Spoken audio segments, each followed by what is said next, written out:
Oh, dang it. I love that intro. I'm sorry. I've screwed this completely up. In Canton before being in. Officer John O'Keefe was found dead on Fairview Road yesterday morning in front of a friend's house. At this point, it's not clear how he died. O'Keefe was a 16-year veteran of the Boston Police Department. His girlfriend is now charged. Karen Reed led into court in handcuffs. She pleaded not guilty to second-degree murder. Reed was in a 2-year relationship with the officer. Last Friday night, say prosecutors, the couple went to 2 bars in Canton before being invited to an after party at this Canton home. Prosecutors believe Reed hit him with her SUV outside the home of a Canton police officer after a night of drinking. Reed has spent much of the past 18 months in and out of court awaiting a trial date. I am disappointed in the rush to judgment against my client. I admit as the client. Period. The defense? Okay. Sorry. I completely screwed that up because I was talking. It happens. Yes, it does. Okay. Hello, everybody. Oh, we got 50 people. Anywho. Sorry, I had to cough. Okay. So what we're going to do, hey, Julie, Rambo, do you have your wrench now, Rambo? I somehow took it from you. Okay. Mine hasn't started yet. I'm excited too, Des Griffiths. So can everybody hear? Hey, Nini. I can hear you. Well, you're in here. Hi, Patty. Hey, Ange. Hillbilly. Skip to my. Hey, Nicole. Hey, Gray One. Katie K. Shay, Little Minx, Rebel. Oh, there we go. It started. Okay. So what we're going to do is kind of go over. None of us on this panel are experts. We're just interested. And I've done, like I have now, almost 2 notebooks full of stuff I can't read that I wrote notes. And you're using tarot cards now? You're going to write out all your feelings? Okay, cool. All my feelings. But I have been writing a lot. It helps me to write it. I remember it. It's not like I can really reference it. But what I found interesting, and BTim and I went by that Boston Globe article, I think was the best thing that had been written about it when I started going over it. This case has a ton of twists and turns and people that have theories, and they'll argue, hey, Dazed, hey, Devious, sleuthing tater tot, hey, Pamela, you're driving home, be careful. But people just nitpick. Somebody's got noise going on. Thank you. People will nitpick the hell out of the timeline and every minute, and can argue a point forever. I think the bottom line is, for me, is like BTim and I were discussing before this, is Karen Reed lied so many times, and most people talk about everybody else lying. Everybody's a liar, but they don't talk about, and I've seen the excuses where, oh, when you're drunk, sometimes you wake up the next day and you're kind of like, oh my God, what did I do? And it takes you a minute. Well, it took her 6 months? It took her a while. She changed her answer during a Dateline interview, so she it took her longer than 6 months. Right. Well, what surprised me is how long it took to even get attention for the case. It was 18 months or something. And it was crazy. Yeah. I think it was a slow boil. Well, I don't know what they were doing. I mean, I've not really looked back, but it just all, the attention, I think it was just like when Turtle Boy came on after she hired Jackson. But what I think is the most interesting is how, especially, sorry, I have grapes in my teeth, especially when Karen comes up with her theory. Remember, from that article, she was at her mom and dad's house, and one night she started thinking about like what she did, and she started going through Facebook. I don't remember how she exactly started the Facebook, but started looking up the witnesses, like the people that were in the house. Well, that was after. I believe that was after a mysterious after. individual. Whatever Yeah, that it was. was. Yeah, it was the mysterious person that called up the lawyer about reporting about how. Right, there was a tip. Thank you very much. There was a tip. Yeah. Yannetti got a tip right after that, after she was arraigned. Right Yeah, after. and when he said it on the video, on the live, on a speech, this was a tragic accident, guys. Right, it was an accident. So then, thank you. So then Yannetti called when somebody puts in all the details of something, it's usually not true, but he said the guy had been calling his office. And so when he was driving home or driving wherever after the arraignment, he says, I called the guy back. Well, it turns out the guy is an attorney, right? Saunders, or if anyone has any answers in the chat. Hey, Corey, because I'm not reading it right this second. I'm going to try to get through this. So the guy calls in the tip. It turns out then he turns around and says, Yannetti, it was wrong. I didn't say what he said I said. But Karen runs with it. That's when she is sitting in her bedroom and she gets out her computer and she starts looking through the what is Facebook that? groups. That's probably Kathy P. She's got her phone. Yeah. You're going to have I to turned mute. it off. Yeah, that's Yeah, Turtle but you Boy still calling you have- up. He's trying to stop us. Turtle Boy's calling you up right now, Kathy P. Yeah, he's going to go Hey, through that's Cass. not funny. That night that I was covering him, I actually got text messages on a text now number that I never used, so I lost it because I never used it, asking me why I was covering him and talking about him from unknown numbers. Oh, I The don't care. letter J. I laughed. Oh my God. Okay, so you're going to have to mute though because you've got some kind of something while you're not talking. Thank you. Okay, so I've got notes that I can read. So Kathy, I'm muting. I'm trying. It won't mute me. Shambles. Shambles. yeah, guys. is it you or No, is it me? No, that's Kim. it's not me. It's not me. I mute whenever you talk. That's what I do. Oh, okay. Well, I don't hear it now. Everybody's off mute. Okay. So she just came up with this theory, basically, of what happened. It's the same thing that, the people in the house drug him in, or not drug him in, killed him when he went in the house and drug him out and put him in the yard, basically. There's more to it, but that was basically. They beat him up, and then they waited for a little bit, and then decided to throw him into a car, drive the car around, and dump him. Basically, that was the general where they last seen him. That was basically the general gist of the theory. And some people actually say that he was led to the basement and attacked by the dog and Cullen and Brian. And they beat him up, and then they decided to, wait a little bit and then toss him in the yard. But by using a car, put him in the back of the car, basically, and driving it there, dropping him off there, basically. That's what I've heard Turtle Boy say as the theory. I'm not Right. No. Okay. But here I'm getting to a point. So that was not the first arraignment. That was after she was charged with murder, right? That the tip came in. When they upgraded the charges and had to go to the bond hearing. Okay. So that's when she came up. I mean, I don't remember the date. I do not know whose noise that is, but it's going to make me crazy. So then Turtle Boy comes on in April, or the communication starts in April, right? Between her and Turtle Boy. Yeah. Between Natalie, her, and Turtle Boy. And that's when she starts feeding her theory to him. But by that time,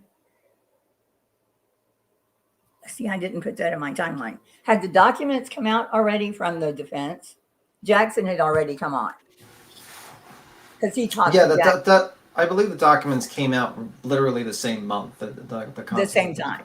Yeah, So, but I don't know which right. came first, because it doesn't really precisely get a date. I think it's kind of the same time. Because Yeah. when you hear Turtle Boy tell it, he opened the paper and he saw, or whatever on the internet, he saw her and what they were doing to this poor woman. He went to her LinkedIn page. He's got two stories, but one, he went to her LinkedIn page and thought, oh my gosh, she's so educated and she has a great career. Why would she do this on purpose? And that's when he decided to write a blog about it. The exact date was the beginning of April 18th, 2023. Kearney began posting articles. Right, which is the same time when we go into the search warrant, which is why I wanted it so much. Does anybody have the search warrant handy right in front of them? Yeah, I do, Lisa. I do. I do. My mic went off a little bit. Yeah, that's My your mic mic went to off a little sound bit, because there's no sound when I talk. No, it's no. You're gonna get a spanking. Okay. No. But yeah, if I have, it's on page 6 where it states that was the original June time. 9th is when she was arrested again. Yeah. Okay, so before that, it was still the manslaughter. Yeah. Okay, so when did she first start talking through Natalie to Turtle Boy? What date was that? Because I think it's the same time that the defense dropped their theory or the documents. I'll look into it. Just give me a second. Yeah, that's what I have. I mean, it's right. They don't have the dates in order. Mystery said, BTim, you noob. The federal investigation is going to be released. When?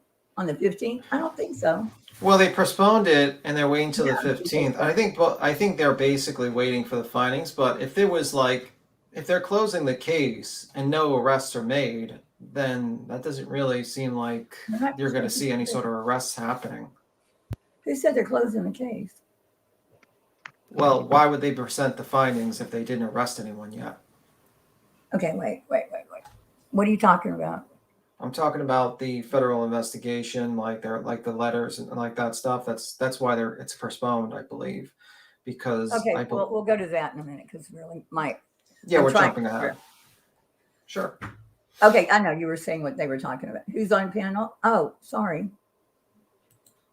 Let me show you who's on panel. Here we go. Sorry. No problem. Okay, so yeah, I think they started talking about the same time. So what we're going to do is we're going to go and watch the search warrant. And I think if y'all want to say something, I don't want to, we do have to stop, but I don't want to spend a lot of time between stops. She said Sure. 15th of never. Yeah, we'll get to that. What's going on the continuation? Okay, so here we go. Oh, I already did that. Turtle Boy, there was a new video where he goes through the case. It was a good video, but I don't know. Okay, so Glarer, is that the search warrant? Updates. The search warrant was something else. Huh? The search warrant was something else. The stuff It was. in it. I just wish it had been in order because I wanted to kind of match up when she was giving information and what he was writing. I can't go to his website because it's too much. The ads on it are just too much. Actually, it says here in April 2023, Natalie noticed a woman by the name of Jennifer Altman on the social media who was defending Karen in comments of news reports this is on page 16 of 31 of the report, by the way. 43. It's on 43, just 40 paragraph 43. So I'll read it. In April of 2023, Natalie noticed a woman by the name of Jennifer Altman on social media who was defending Karen in comments of news reports regarding Karen's criminal case. Natalie stated she contacted Jennifer on Facebook in order to thank her for supporting Karen. Jennifer responded she has a friend, Aiden Kearney, who runs a blog and would like to report Karen's criminal case. During the text messages conversations on April 13, 2023, Natalie sent the following message to Jennifer: "The feds are involved," and described how people involved were going down, and Natalie spoke to Karen about Kearney. The following day, Kearney told Natalie she would like Kearney to report on the case. On April 17th, 2023, Natalie was put into contact with Kearney through Jennifer. Natalie exchanged messages with Kearney and spoke with him on phone about Karen's case. So they first kind of got, I think they first got in contact on the 13th. Okay. With, can somebody tell me why this needed to be redacted before I keep showing it? It's because they have like the home addresses of the witnesses he intimidated, because he actually goes to a protest. Okay, but everybody can get this document. Yes, it's all out. Okay. You can go on Twitter. It's already out, unfortunately. And he everywhere. also live streamed it. So Yeah. you know. And anybody can get it. yeah, Right. he was live streaming that stuff. So I mean, basically it's too late. Okay, so you started on 43 where she noticed Jennifer Altman, and then I don't really understand. I mean, Jennifer Altman didn't play a real big part in it, right? She got Turtle Boy through Jennifer Altman, basically. Because Yeah, I Jennifer think- Altman said, hey, I know a blogger, which I think all that's bullshit, but Yeah. Well, she they- had a friend. I mean, who knew? Yeah, well, Jennifer Altman and Natalie were both kind of in contact with, they're in betweens with Turtle Boy. I think And what they were. something just happened with Jennifer Altman, right? My mind went blank. Yeah, she was one of the people. Jennifer Altman was one of the people that visited Turtle Boy unsupervised and claimed that she was some sort of attorney, and she Oh, basically. that's right. On the Yeah, Jenny the Brendel was. I think it was Brendel that stated he thought she was attorney because there was this law firm I was really familiar with, Altman and Altman, and then he tried to offer another defense where he said, well, they're kind of paralegals for this great charity He that's got actually by trying. with it. Yeah, but the problem with that is that letter was written after. Literally, like after the jail notified them of the situation, so he didn't know about that beforehand. That letter was proffered after the discovery that they were doing illegal, doing unsupervised conversations. So yeah, that's how you know the name Altman. Yeah, it was short and sweet because, I mean, there were no sanctions. They didn't even. They didn't have a hearing for the sanctions. I think they just flew by it with a letter, I think. No, they had a hearing for the sanctions. I Yeah. watched it. Right. Yeah, There was they- nothing happened, right? I haven't heard anything yet. I have to. They might be waiting for a ruling. I'm just seeing what the situation is. I haven't heard anything yet from it. Okay, so this Natalie sees Jennifer Altman on Facebook and goes, oh, she's so nice, out of all these thousands of people talking about the case because it was blowing up. No, it wasn't blowing up at that time. But there were a lot of people talking about it locally. So she gets in touch with Altman, and then Altman says, oh, I know this guy that's a journalist. And so Natalie, so she tells Aiden, sent the following message to Jennifer. The feds are, no, that, what is that?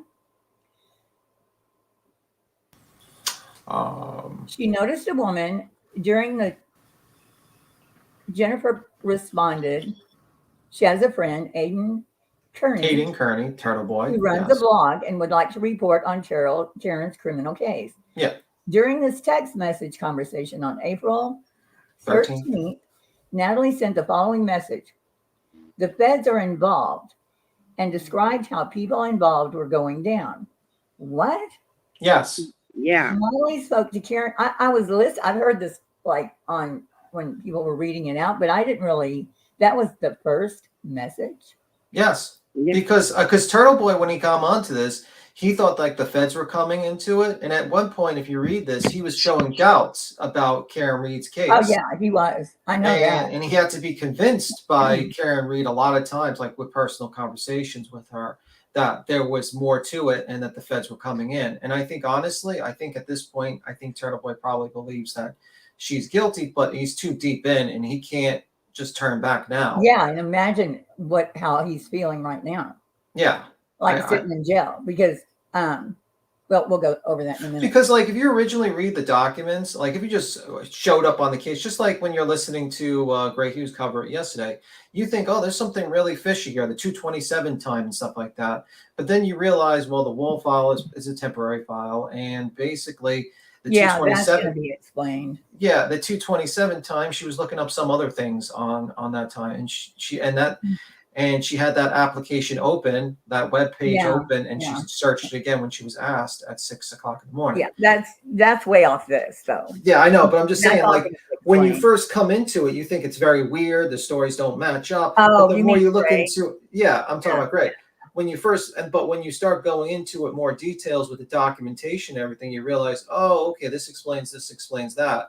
I mean, the only thing I probably would have issues having is like exactly how exactly the car hit him would be that, and how and that's pretty much where I'm kind of like iffy on that.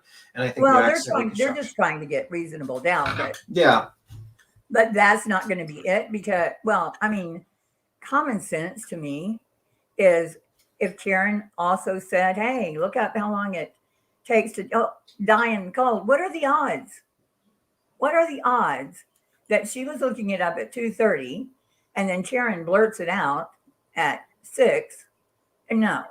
No, the thing is, their theory is that basically Jennifer McCabe, after watching her friend of 8 years get beat up in the house, decided to, when she went home during that time, to look up the best way to kill John Right. O'Keefe I and know escape it. that sounds right. If we stopped there. And then called up the other side. I don't know if I see a recorded call at all, actually, or find out maybe smoke signals to the people in the house. I don't know. Yeah, they planned And all this out by 6. and then somehow relayed the information on the best way to eliminate him and to like make him freeze to death. And then they decided to throw him in the back of a car, with Cullen's back of his car, and go there around 3:30 in the morning and toss him in the back in the front of the house. There would be evidence. I think it was a drone. Like I think they put it on top of a drone because there were no footprints. There was no activity except for that spot. So I think Yeah. just Well, then they'll probably state like, oh, the cops use the snow blowers and all that stuff to cover up the footprints and everything, and that's probably what what I mean. Like that's the thing with like they always change it up. I mean, like I even watched during when the Glare was interviewing Turtle Boy. They have 3 different explanations for Karen. Right. One is that she's innocent. The second is she was they're overcharging her and it was an accident. And the third is, they messed up the evidence, so reasonable doubt she's in. One of those is that's what they want. They don't want to prove, or they don't have to. It's not their job, but they don't. They just want reasonable doubt. Yeah. There's no real explanation for what actually happened. We're just telling you the shit that could have happened, like a theory. Because at one point, Turtle Boy says, "Oh, we can't have the same theory because then it will look like we're talking. So mine needs to be a little bit different." Well, what's the fucking truth? Yeah, Like, exactly. what's the truth? And do you know how much there would have been?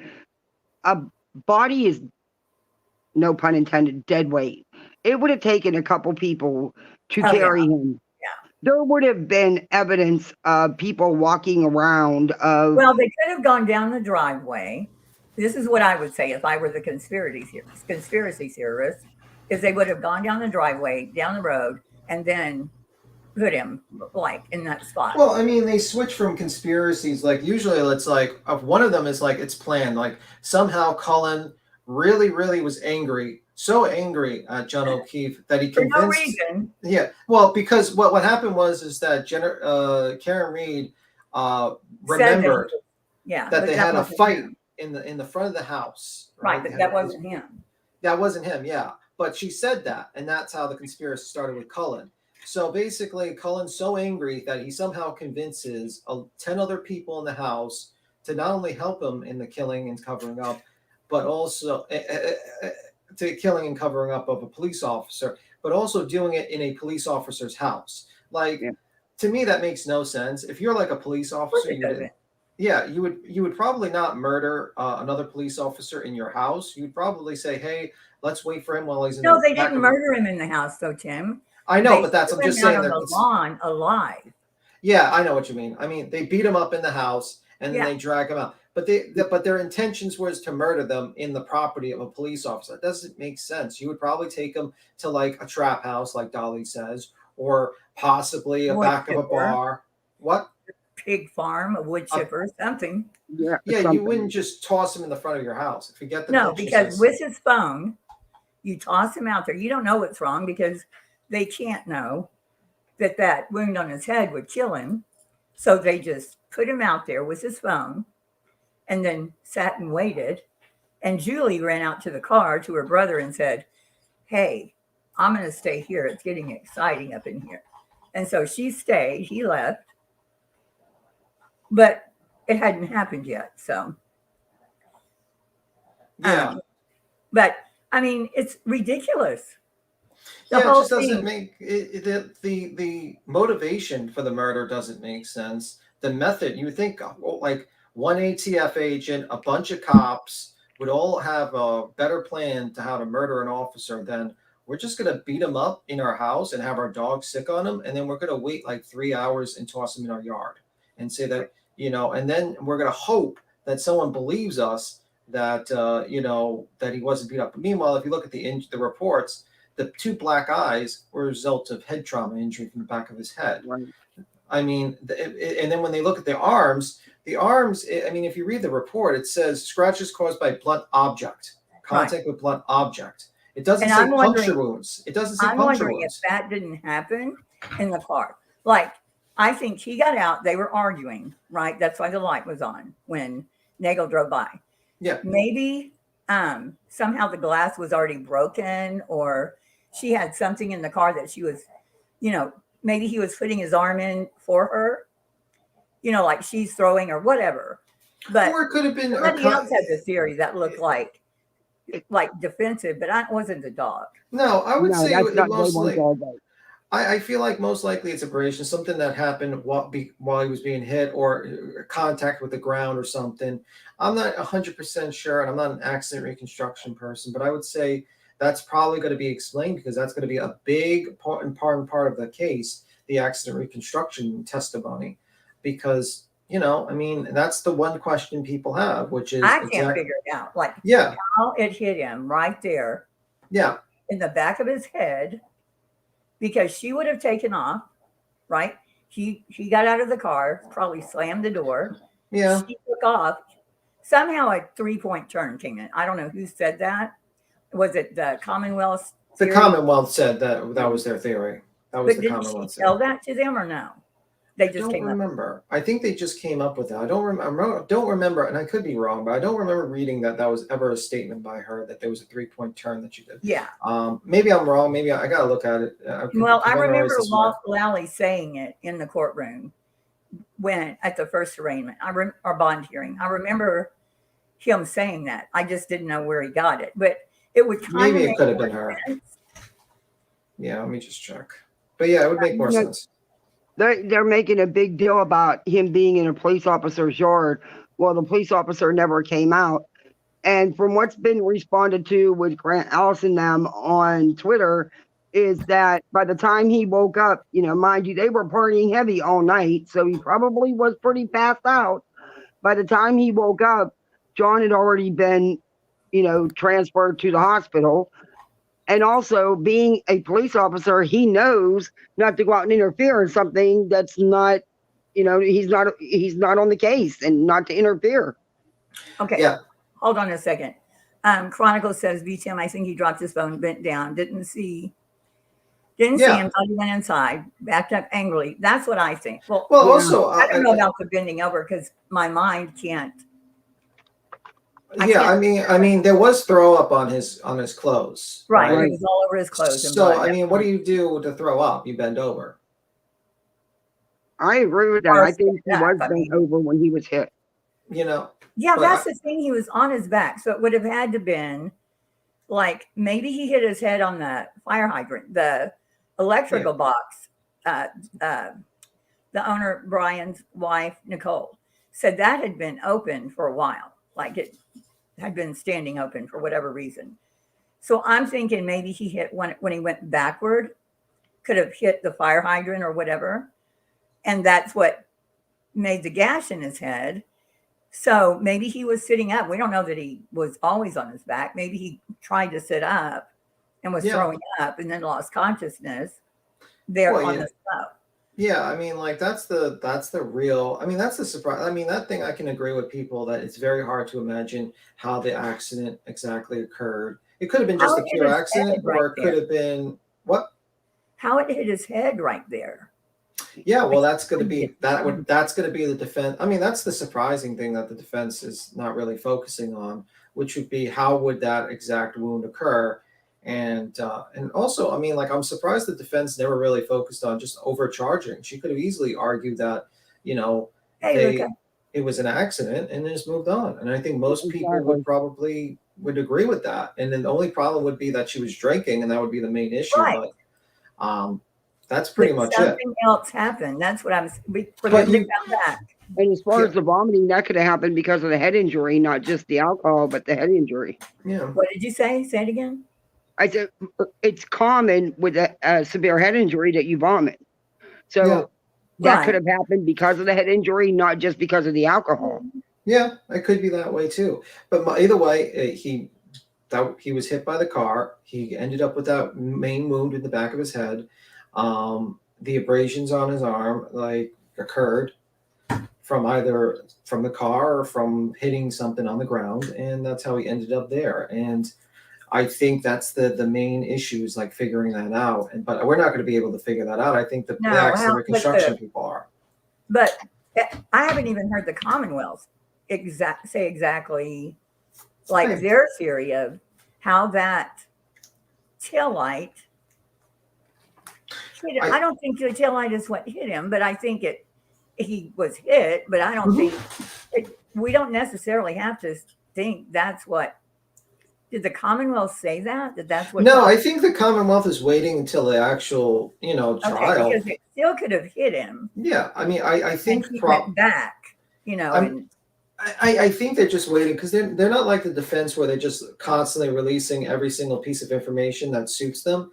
They're just basically waiting for the trial, and then they're going to present their theories in their case. yeah, and the defense isn't going to give us anything inculpatory for her. I mean, is that right? No, Chronicle says, I think the abrasions are from the cocktail glass he was holding. Yeah, I do too. The bumper pushed it into his chest, and until it burst, the glass shot down his arm, and also explains the glass on the bumper. Yeah, that could be it. But that's the thing. Like, I'm not going to claim that I know exactly because I wouldn't know exactly. But he was thrown, according to the Commonwealth, 12 feet in, like 12 feet from the curb. Well, if you go right there where the electrical box and the fire hydrant, over right of it. I'm not saying perfectly in the middle, but there. Yeah. I remember looking at Google Maps, and I think in 2022 that mulch was there. Isn't that mulch in the middle where all the trees are? That's what it looks like to me. That can cause scratches too. Yeah, it depends how fast you're going. But well, I mean, like he was going 27. I think he was going 62 feet, 27 miles an hour in 24 seconds for 24 seconds.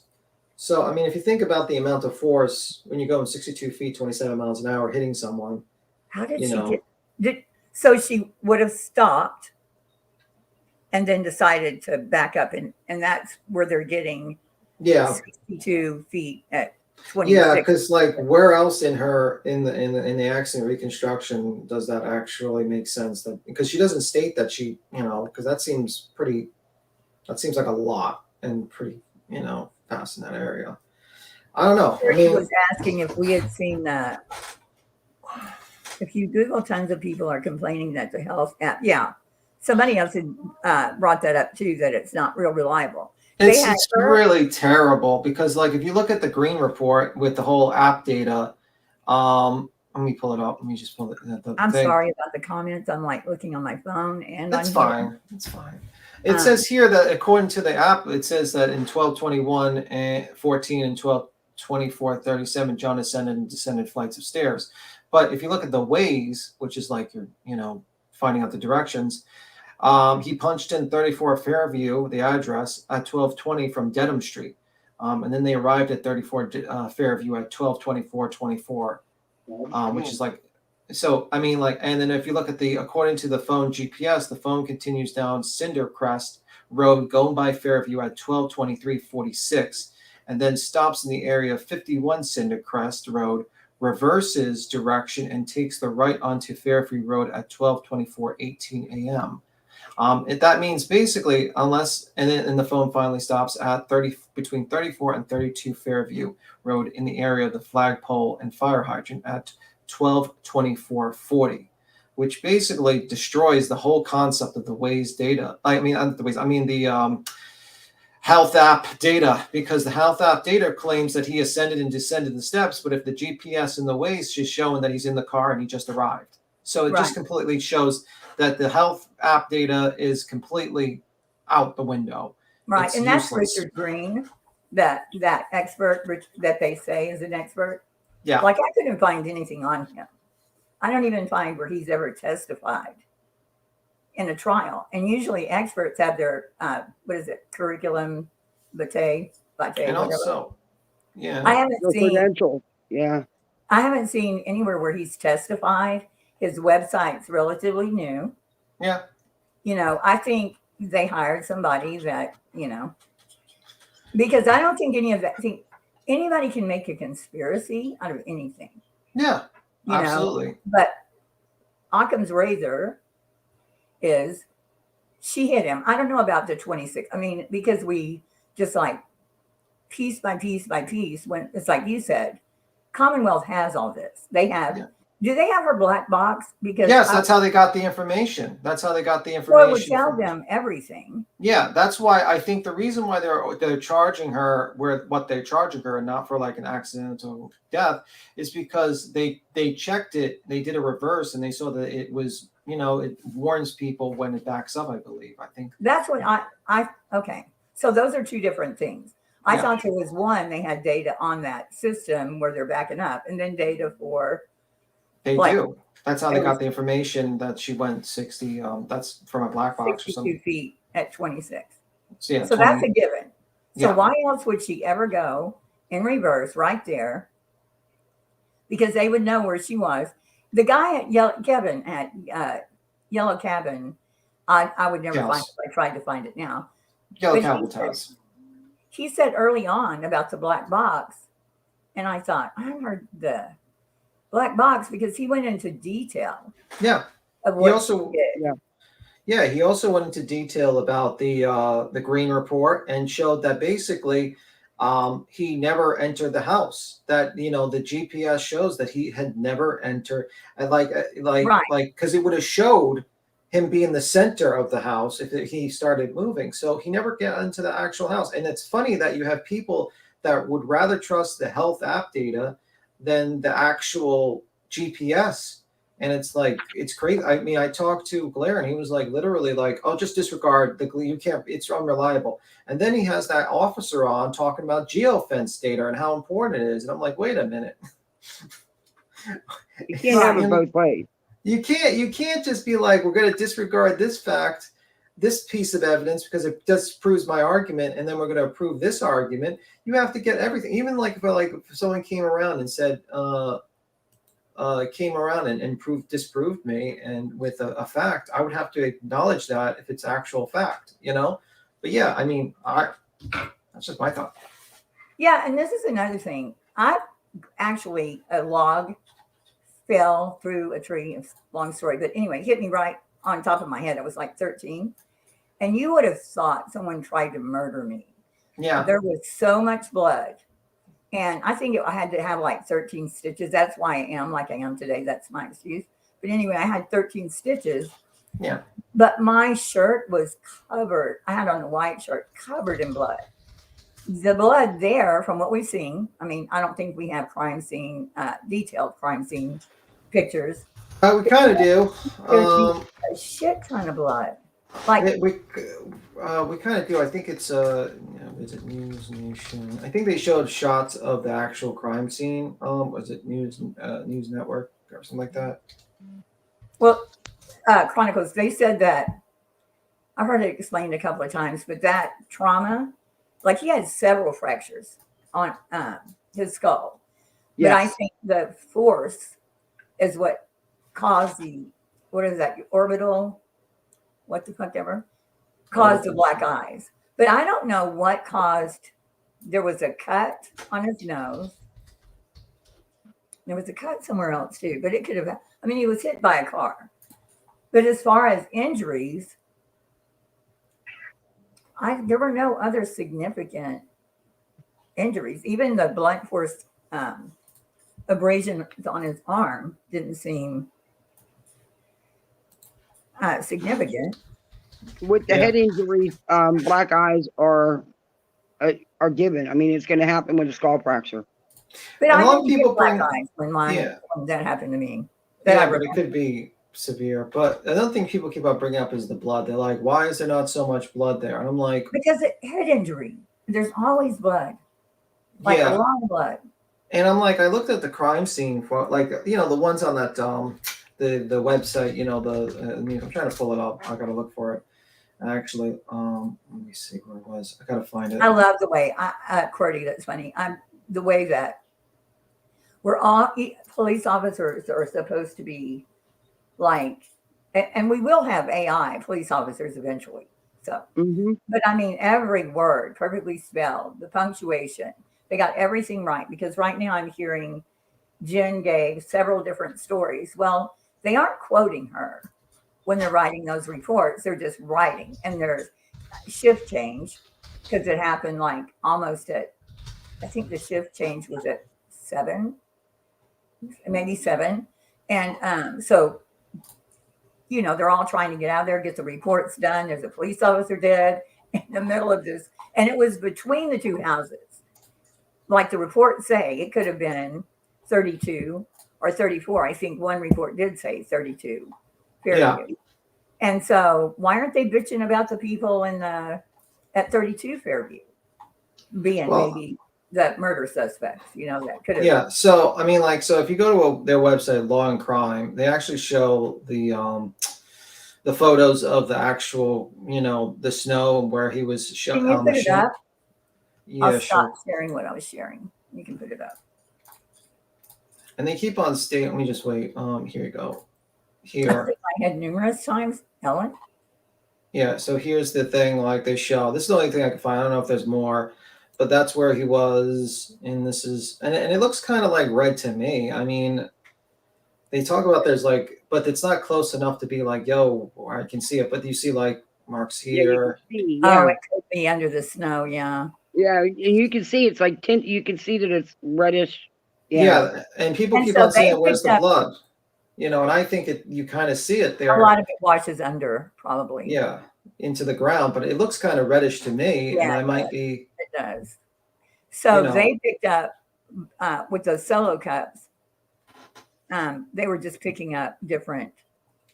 I don't know why they did that. It was plenty of blood for crime scene to get, but anyway, so they picked up drops of blood. Why, I don't know. I'm not an expert. Yeah, so I mean, like, I mean, and why the officers didn't like just zoom in on the blood? I mean, maybe they did. Well, but they this probably is the photo. did. Weren't these the first officers? This is the Canton. Yeah, Took over the state police. Proctor took over that day. As soon as he Yeah. died, it and look became- how dark it is out there. Kind of like just, and this is like later in the day. We don't have and much snow. And look how much snow there is. You know what I I mean? know. Like they act like it's like no snow, and it's like, you know. I know that's it's what Turtle Boy kept saying when the first time he was like, on. And this doesn't look like a road that was, you know, I'm just saying, like the guy says he didn't plow it at 3:30. He saw a car there and he never plowed it. And he said he went there by 2:30. You know, GPS shows that he went by 2:30. But yeah, it's very dark. It was in the middle of a blizzard, and it's, you know what I mean? The guy was under 5 inches of snow. So you could see like how deep the snow is around him. Right. You know what I mean? And just, you know, I think I guess they're talking about like at 12. I do get that they were talking about between 12:30 and 6. Like when people, but the only people that left in the driveway way over here, you know, that area if you get in your car, you're not going to see him because the trees are there. That would kind of obstruct him. So, And it's dark and it's Jenn, snowing. Matthew, and what's her name? The girl, Julie. Is it Julie? Mm-hmm. What'd you think of? Yeah, what'd you think of that so officer? What? Yeah. You continue your point, and then we'll jump into the officer. So they leave. Julie says she thought she saw something, but certainly not a body. But she just thought she saw something dark. That was it. They left after. When did Tully leave? Like at 1:30, right? So that would have been between 1:30 and 2 o'clock, but I have to confirm the documents. But it was later in the day. Okay, so you mean in the morning? So in the morning, yes. When he left, I don't know whether he went standing in front of the house, whether he went right or left, whether he would have passed him or just pulled out and went the other way. Tully didn't see him. So that's it. Who else was going to see him? Yeah, I would say that's after a night of heavy partying. So I'm sorry, but you're not going to be looking around for. A lot of cops driving drunk too, which kind of disappointing. But yeah, that's a pretty. But like that's why like. But that's it. That's the only people that would have seen him. And Lucky states, or the snow guy says that he would have definitely seen him if he was and I'm like, no, you're in the dark, it's snowing, and your eyes are on the road. So and it was almost 2 years ago, or it was at least a year before. Yeah. They even spoke to him. Okay, so what did his head hit to get multiple fractures and what? I think it was I think it could have been the either the fire hydrant or one big fracture like that would have caused like a I don't want to say a marbling, like smaller fractures to happen. Yeah, I mean, I don't know exactly. It could have been a bumper. It could have been the ground itself. I don't know. I mean, because you got to remember the ground is frozen. It's not soft like it usually is. It's actually frozen, the ground. Yeah, but when you look at that wound, it's like when John Bonet, when they found that fracture beneath her scalp, it looked just like if you would hit it with a mag light because of the shape of it. But I don't know that your skull, it's just so pronounced. Yeah, I mean, I think that, and we're not going to figure, I think that's the one problem I have with a lot of people is like, we're online, we're just smoothing, we're just sitting here. There's no way there's no way we're going to know exactly how an accident, how this thing's going to occur. We got to wait for the accident reconstruction people and the medical examiner to come in because we're just basically grabbing documents. And I think that's the problem. Everyone is taking like, what people are stating and like the truth of the matter is they're all lying to you because most of these people that keep on stating they have a theory on how this wounds occurred have no clue what they're talking about. That's just my opinion. We have theories. Sorry, you go. I consider retired former officers' opinions irrelevant. That guy. I didn't like what in the beginning, I thought he was good when he was saying, like, at the beginning, I was like, oh, he's talking about, like, he's going to talk about the police procedure. And he talked to the officer at the Glare show. Like, the first five. Oh, Sean McDonough? The first 2 minutes, I was like, oh, he's going to talk about the police procedure. And maybe we'll get an idea of what procedures they did wrong that could contaminate the scene. But then he starts talking about these conspiracies, about, this cop, whistleblower cop, and these 4 other cops. And the thing is, I'm sitting here the entire time watching that, and I'm saying, wait a minute, the Glare had me pull up every single document and quote everything I said out of my mouth. But like, why the hell isn't the Glare asking him, hey man, show me the documents that you got this information from. Show us where you got this information. Because I was waiting for it. Oh God. I was waiting for it. He said in Peru, he got some kind of award because he saved this man. And then you look up the story. He didn't save him. The guy saved himself. The guy that I didn't know that his wife and child were killed in the plane. Anyway, okay. So I hate when people do this, but I'm going to do it because I don't know how to do polls. Could y'all put a 1 if you think the cops that this is a cover-up? regardless of how it happened, it was a cover up by the police officers and family. Put a 1 if you think it's a conspiracy.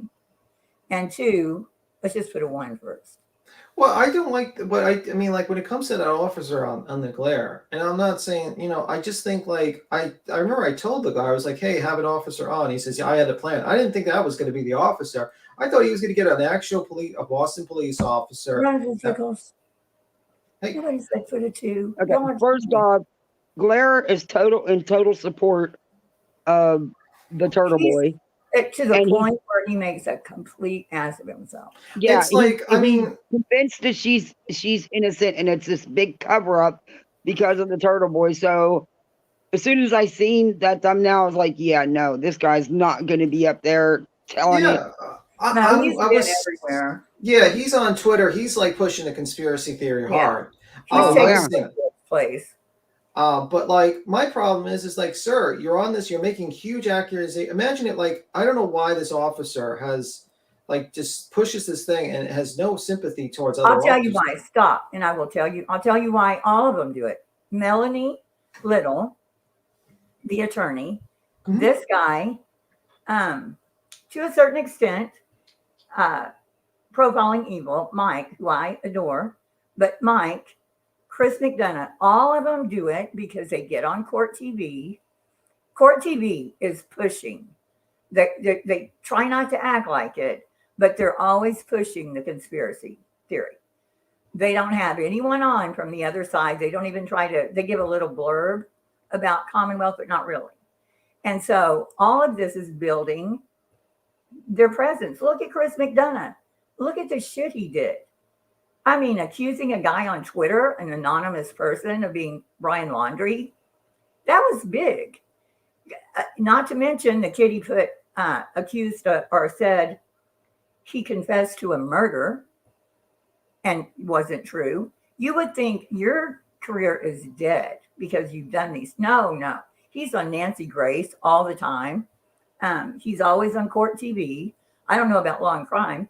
That's their only goal, is to build up their followers, which Chris did. He's the perfect example of why. His foundation is nothing but people that buy a membership, and then they get help going on these TV shows. That one officer even had Boston's Finest, I think. The one, Brian Albert, that was in the house where he died. He's on Boston's Finest. So, but they do this. Melanie Little her first appearance on court TV was maybe a month ago, and she just says the most ridiculous shit. And then she'll outwardly say she's in competition with what's her name on Twitter, Jennifer Kopendorfer. Oh Lord! That's all they want. They want to get their face out there on these shows, and they don't care about the cases. Have you seen Melanie Little? I mean, she's insane. Have you or no? No, I've seen her post, but I don't like. Other than that, I've seen her post on Twitter TV, where she was kind of. I don't think she was pitted against her, but she and Kopendorfer were talking about the pictures that actually Karen found, but they're saying the defense found, of the Proctors together with Alberts at a wedding party 10 years ago or something. And so Melanie on her show was like, I think I got her. What do y'all think? She was just so proud that she thought she got, who I don't even like anyway, Kopendorfer. Yeah, she's a little too much for my taste, but it doesn't even make sense, the shit they say. Yeah. I'm going to side eye anybody that goes on the Claire's panel and agrees with him on this case anyway. Or even comments to him on Twitter. Yeah, Twitter I can't even do. But I don't know if she's been on. Ask Melanie Little how many guilty clients she represented and lied for them. Ooh. Jackson, he's got quite the past representing people. I think Duty Ron has he? On which case, Liz? See, I don't think Duty Ron is about that. I've never seen him on anything. Like, he has good guests. What shot his subscribers up was the medical examiner from New York. I just realized I was on mute because my mic. I was like, I wonder I why was is everyone wondering why you talking? got so quiet. I was talking and I had myself muted. Yeah. You lost. I actually solved the case while I was muted, and you're all never going to get it. Awesome. Sorry about that, guys. I Okay, can't so tell repeat us it. who did it, what happened? I gave the best theory of the case ever, but I forgot it, and immediately it's gone. Sorry. Yeah, that's what happens when you're dealing with amateurs like me. I didn't realize I was talking. I was like, why are these people talking over me? I'm getting annoyed a little bit. I was like, okay, heels. No, my thing with that officer is that guy is not. He's a police officer. So how would he feel if someone literally he was a police officer? The guy that was on the Glare show. Right. How would he feel if like a guy came on and accused him of being a corrupt without and then doesn't show any proof? He talks about, these 4 officers, but I can't name them. They're going to test it. They saw something there, and then she immediately was taken off. And I'm like, okay, do you have the document? Do you want to show us this document? Because I would like to read that document. He also said Natalie, way back in April, sent him all the same grand jury and all that information to him. Why? Yeah, voices.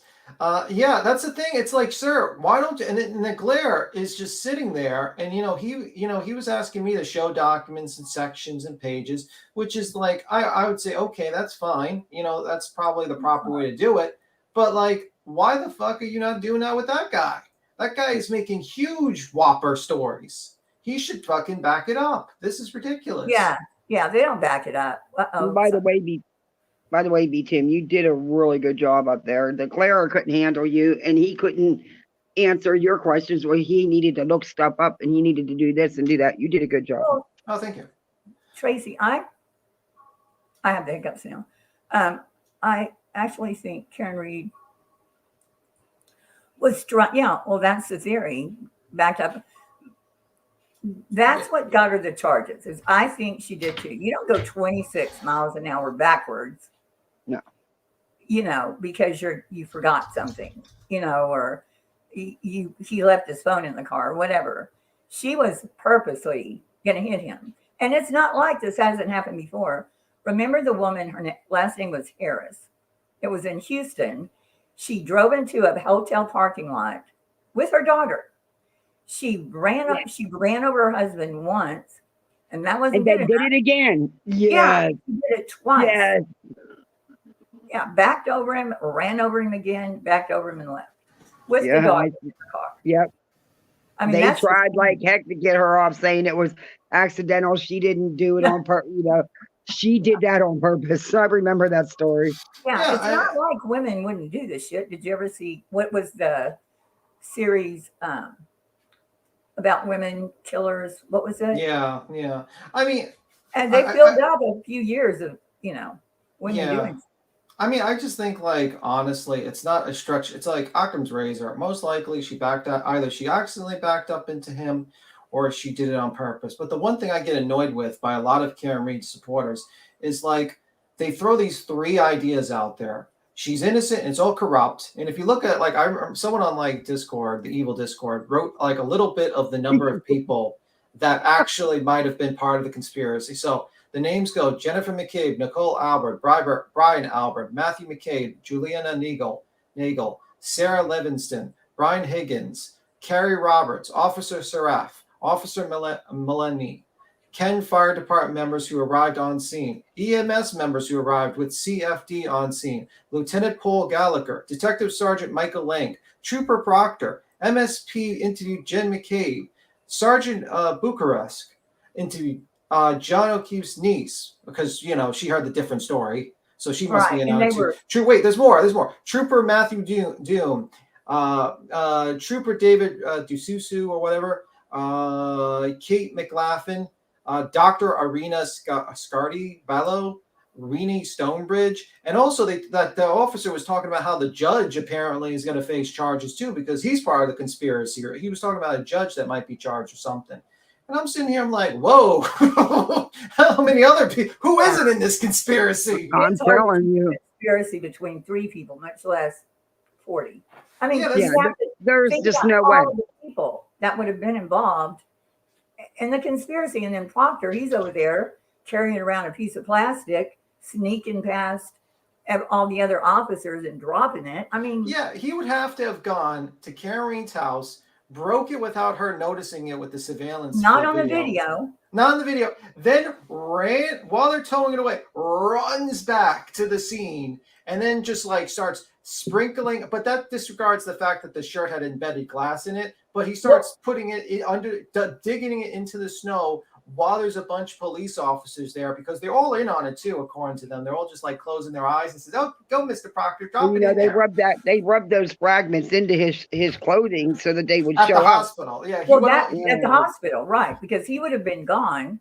Is now they're saying I don't that his belt. I know that they found his hat, right? His hat and one shoe, but now they're saying his belt is missing. yeah.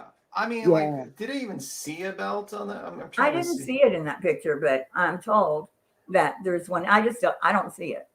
But And I've worked accidents being EMS, and we're not crime scene detectives or police officers, but you are trained and told that when it comes to physical evidence, you bag it any way you can. They would have, even at the ER at the hospital, that stuff all would have been kept together. well, they said that it was.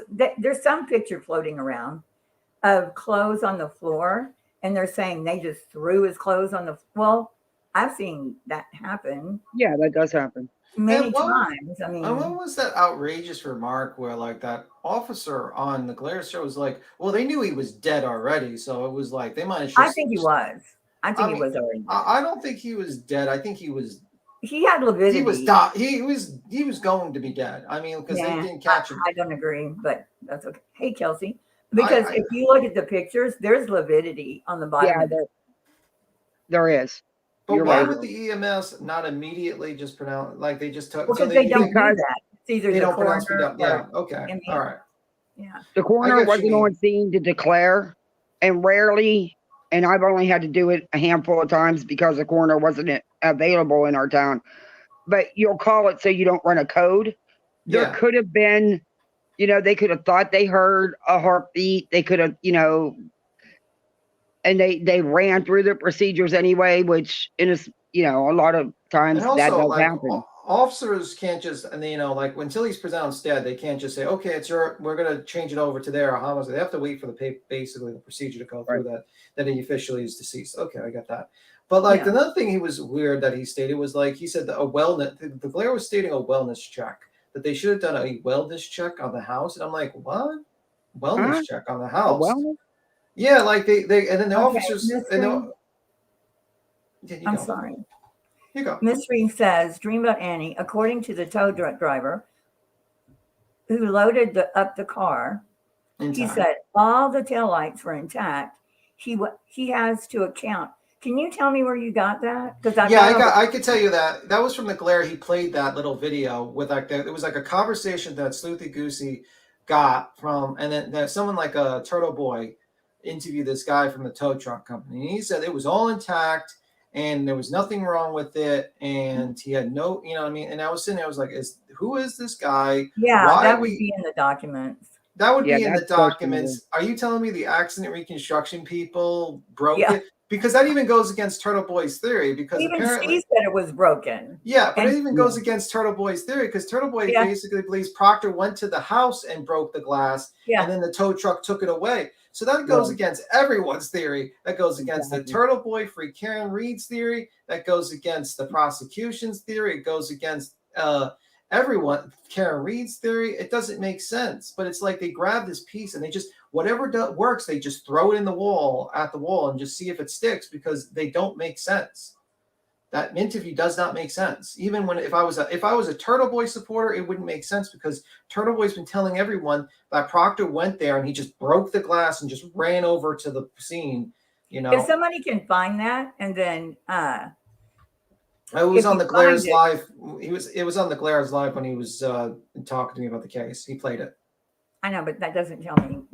Gloria's been Okay. talking about the case for 3 months. So. Oh, yeah, I could find it. It was during the debate with me. That's what he played. Yeah. Oh, it was during the debate with you. He found the tow truck driver guy. Yeah, because he got an email. find it. He got an email from Sleuthy Goosey, or like some sort of email, or like he got, because it looked like he got an email from Sleuthy Goosey, and he started playing it. Let me just see. Are you getting it, Tim? Yeah, that I'm getting it.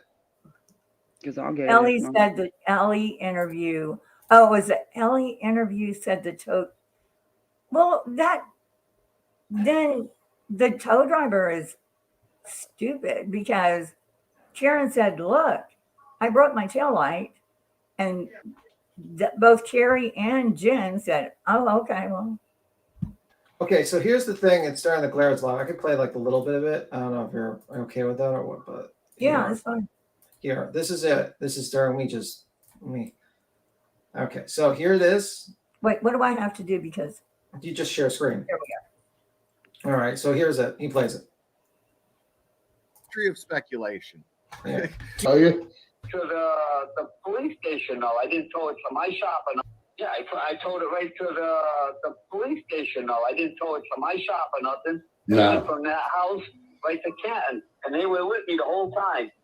Nice. Let me see. If there's Wow. This is pure, like, I couldn't even. Let me see where it was exactly where you started off. Sorry. I might need to actually maybe go to the original. To the opposite. There's 9 theories. This is The defense has the Hey, policeman, what are they going to do? Arrest you after they tell you? You take it. You're getting paid, right? Yeah, I towed it right to the police station, though. I didn't tow it to my shop or nothing. No. Went from that house right to Canton, and they were with me the whole time. Nice. Wow. But no damage on the car. There's more to that story than what they're saying, because I don't see how they're saying what, she backed into him or something? Yeah. Yeah. Well, yeah, obviously, but and even if she did, would the window, the back brake mirror break? Probably not. I didn't see no damage on it. No, you guys inspect them like rent-a-car companies. You guys. If there was any damage on that car, they would have took pictures of that car in the driveway before anything. Amen. Yeah. Hey, Right? this is great. If Yeah. you go to any kind of scene and there's a car there that's got damage, they should be able to put those pictures of that car in her mother's driveway with the snow on the ground, because it was snowing like hell that day. Yeah. And they should have pictures of that. I'm glad. I'm glad. And I'm if they don't, glad you're on my show. on your show. I didn't see no. Oh my God. I personally didn't see no damage on that car. No, but you Manny calls you. Hey, grab a car from the auction. You look around, see what it's got on it. That way, when Manny yells at you and says, "Hey, you got a dent," what do you tell him? So, are we done? If it had a lot of Yeah. You have a picture. Okay. So there wasn't any damage on the car. Okay. So this is a tow to the Sally Port at, was it Canton Police Department or Yeah. the other one? Anyway. And so you're going to tell me the tow driver, I don't know if it was him or not, didn't take pictures of damage, because if the car went off or he hit something or there was he bumped somebody while driving, they have to know what the car looks like before they take off with it. In case something happens, they can say, "Oh, that was already on there." I know this. So he would have known, he would have seen the crack, and so would they have pictures of it. Proctor, And how come I've not heard this with any of the stuff going on except from the glare? Who was that was interviewing him? I don't know. He just plays this and he says, that he got this from like Sleuthy Goosey and they played it and it was supposed to prove that there was like no damage to the car while it was towed away. And I'm sitting here, I'm like, what is it? Who? And I heard like him talking about being on the show. And I'm like, is this guy just lying and just calling up and lying? Why, if this is such an important situation, why is he like not going to the defense and stuff like that? Right. And I just thought that was very weird. Mystery saying it was this wasn't during a hearing. I watched all the hearings. I never heard this guy. Yeah, no, I didn't Yeah, hear it. well, that's what he popped up to me as proof that there was like no doubt. And then he showed a picture of like 15 feet, like look like 30 feet away. You couldn't even like from like a screenshot from a surveillance from the house of the parents. Oh, that like it was across the street. Yeah, like Yeah, and I it shows, saw and then that. you can't even see like anything because there's half of it's covered in snow, and it only shows half the car. I'm like, what the hell is this? Tow It's truck only driver a still. strange case because people are making it a strange case. That's like any case that goes on, and you have defense attorneys, and Yeah, I mean, they can make it strange. I mean, the reason why I usually like to vet, like the best thing to do is like you got to vet your sources. So it's like you got this rando guy. Okay, he's stating that he's, saw this no damage. Well, that goes completely against everyone's theory of this case. Why is this being not going to the defense or the prosecution as one of the witnesses? Just crazy. I mean, like No, Billy, I'm going to disagree with you only because I think maybe everybody's different. My sister was married to a guy that used to have a tow truck. She used to ride with him, however fun that is. But anyway, he would always make sure if there was any damage, he would put it on there because they go get their car and they say, oh, the tow truck driver did this or that to my car, and then try to sue him for damages. Yep. And that's why. But maybe they're different. I know they have contracts. That's another corruption. The contract. But you're still going to list if there's any damages on the car. Even if you don't take pictures, it's going to be on the tow receipt. My brother-in-law used to have a tow company, used to do towing. And anytime that, even for the police, that he towed a vehicle, if there was damage, it was noted somewhere. But there wasn't a lot of damage. Right. Like even just looking at it, they're saying there was a deep scratch. There was the glass embedded in the bumper, of course, the light. But this mysterious figure who no one vets, like no one actually. Oh, I know. I don't believe it. He's claiming there's no damage to it. Absolutely, not even the glass in the background. It's just a pristine car. Like nothing. Remember the tow truck driver? Yeah, he did a Kylie Rodney on me. He did the Glare did a Kylie Rodney, did an AWP. He did on me. He's like the tow truck driver. Cordy. And he did that to me, and I was sitting there, I was like, what the fuck is this, bro? And then he's like, he wants me to verify facts with like signatures, like, who created this document, but meanwhile he grabs a random Twitter video and says, well, this is verified.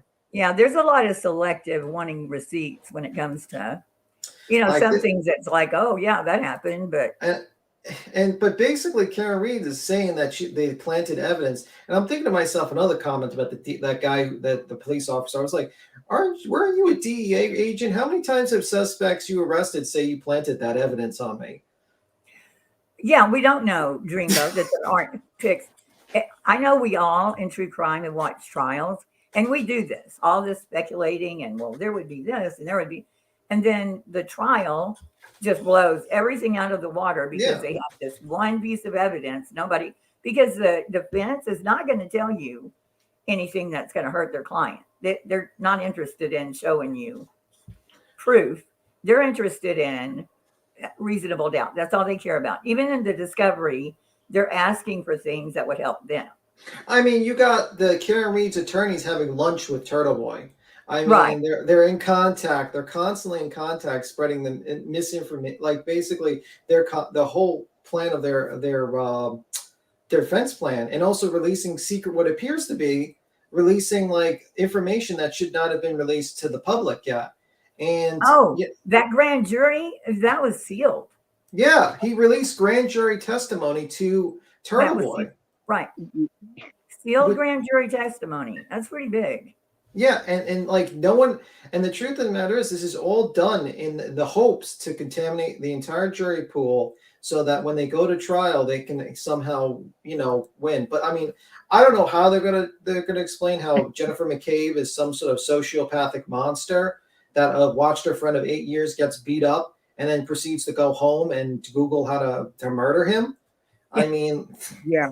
good luck with that. I mean, it's going to Yeah. be very interesting during cross-examination, and it's going to be very interesting that an attorney is going to try to outsmart an accident reconstruction expert, and then also bring a cockamamie medical examiner from California over to refute three other medical examiners that examined the body and actually looked at the body, and he did not. He just looked at reports and he opined that it could be dog bites. Right. Okay. And see, you can't do that. Like somebody said, Melanie Little, she had cops on there that had 40 years of no expert worth his salt. Like Jackson saying, oh, I sent the picture to this famous ME in California. No ME is going to look at a picture and come to a conclusion. Yeah, They're I mean, just like, not. I mean, you're looking at and also if you even go on court TV and you listen to medical examiners that actually are on court TV, they're like, oh, it's dog bite. They're like, some of them are like, they're not dog bite. They keep on saying it's not dog bites. They Well, keep on like my saying it's not dog boyfriend, bites. There's Joseph no Scott, puncture wounds. Those are not dog bites. Yeah, they're I not don't think they punctured. are, but I'm not an expert. You know, I mean, Yeah, I'll be the first to tell you, I wouldn't know. I mean, To me, puncture looks- wounds are different from you know, let's say let's say they're even like they're abrasions. They're not like if a German Shepherd gets a hold of your arm and means business, you're not coming back with an arm. You're coming back with a shredded. I mean, that looked like an attempt. I would love to see his shirt.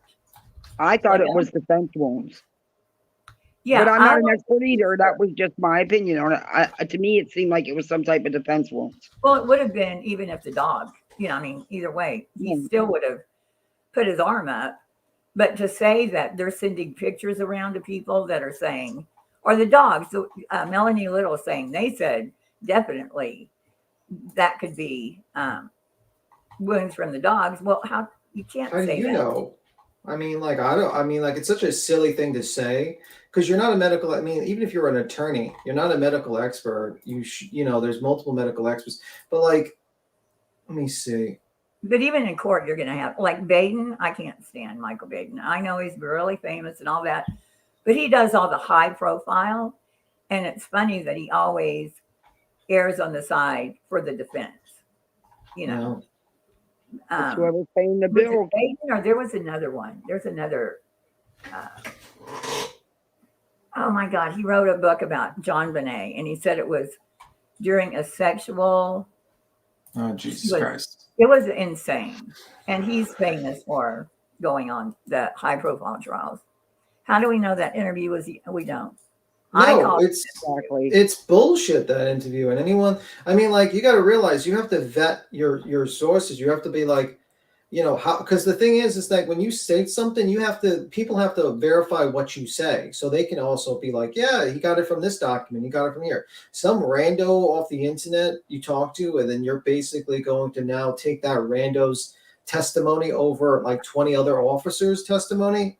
What? Like, okay, I mean, like, that makes no sense to me. Yeah, they don't show all their cards. Blair is claiming to be an expert with the show almost every night. She is so. So when he was, and I was going to play that, when he was going over the search warrant. Oh, that pissed me off. I left. I couldn't even listen. Yeah. He didn't know what he was doing, man. Winnie says, yeah, I saw Gray covering it. And you know how Gray does it? Gray likes to start from the beginning and then slowly build up. So it's like people. Not interactive. Don't go trying to interact with Gray. Just expect to sit in a class and listen type of deal. Right. And like, that's pretty much how it is. And, you know, like even if I went in there and I started telling about all that, you'd be like, no, don't. I want to figure it out myself. I want to know from point A to point Z. Yeah, and that's great. But there are people like in this chat, we're all interacting and talking about it. And I made the mistake of first time we went in this chat, he was talking about some case. I didn't know how it worked, like how he goes from 1939 to 1995. And already knows the outcome, but he just goes through it anyway. And I said, oh, yeah, 1995, whatever. And he's like, don't you tell on, blah, blah. And I was like, okay. But it was so funny. I clicked on and there was the map. There is Google Earth, which is good. You know, and he shows, but he doesn't really sleuth like, other channels do. No. He's very precise with this is where they were, and it's not going to be the same as any other channel. I loved when he did the Kylie Rodney, how she went. That was epic. How she went off, like he did that. Remember that showing her car and the headlights going down? That was crazy from the fire cam. Well, listen, I think the problem is I think people like with Dietz when she came onto this case, she originally just read Turtle Boy's blog and listened to him, and I, you know what I mean? I think she did believe it at first. I don't think. Yeah, she does. I don't think she does now, but I could be wrong. But I just no, think I don't think so, because I think in email she told me. Mm-hmm. Maybe she said it somewhere else, but I don't think she believed. Joseph Scott Morgan is my boyfriend, and so it's Oh Jesus. Yeah, but I think what happened is, and the same thing kind of happened to me when you first come into the case. There's a lot of weird things, and if you hear my earlier stream talking about when I was on this, I was kind of unsure because I was like, okay, this doesn't make sense. But the more you actually research about certain things and read the documents, the more likely you're like, okay, well, this explains this explains that, and but basically, you can't just read. Remember months ago, Hills, when we did that live, me, you, and Voices, when this case was first coming, picking up heat, and we did that live, and we were questioning about, because come on, let's face it, some of the people involved left some questions, like Jennifer, Jenn, and all that. They left some questions going over Sleuthie's time, right. going over. But here's the thing. You can't just say, oh, just go read the documents and then because what you're reading mostly are the document. What was it? 32 pages that Jackson turned in, or Jackson with the whole theory of. Well, I read the prosecution and I read the defense's theory. I also watched Turtle Boy's lives. I read a couple of his articles.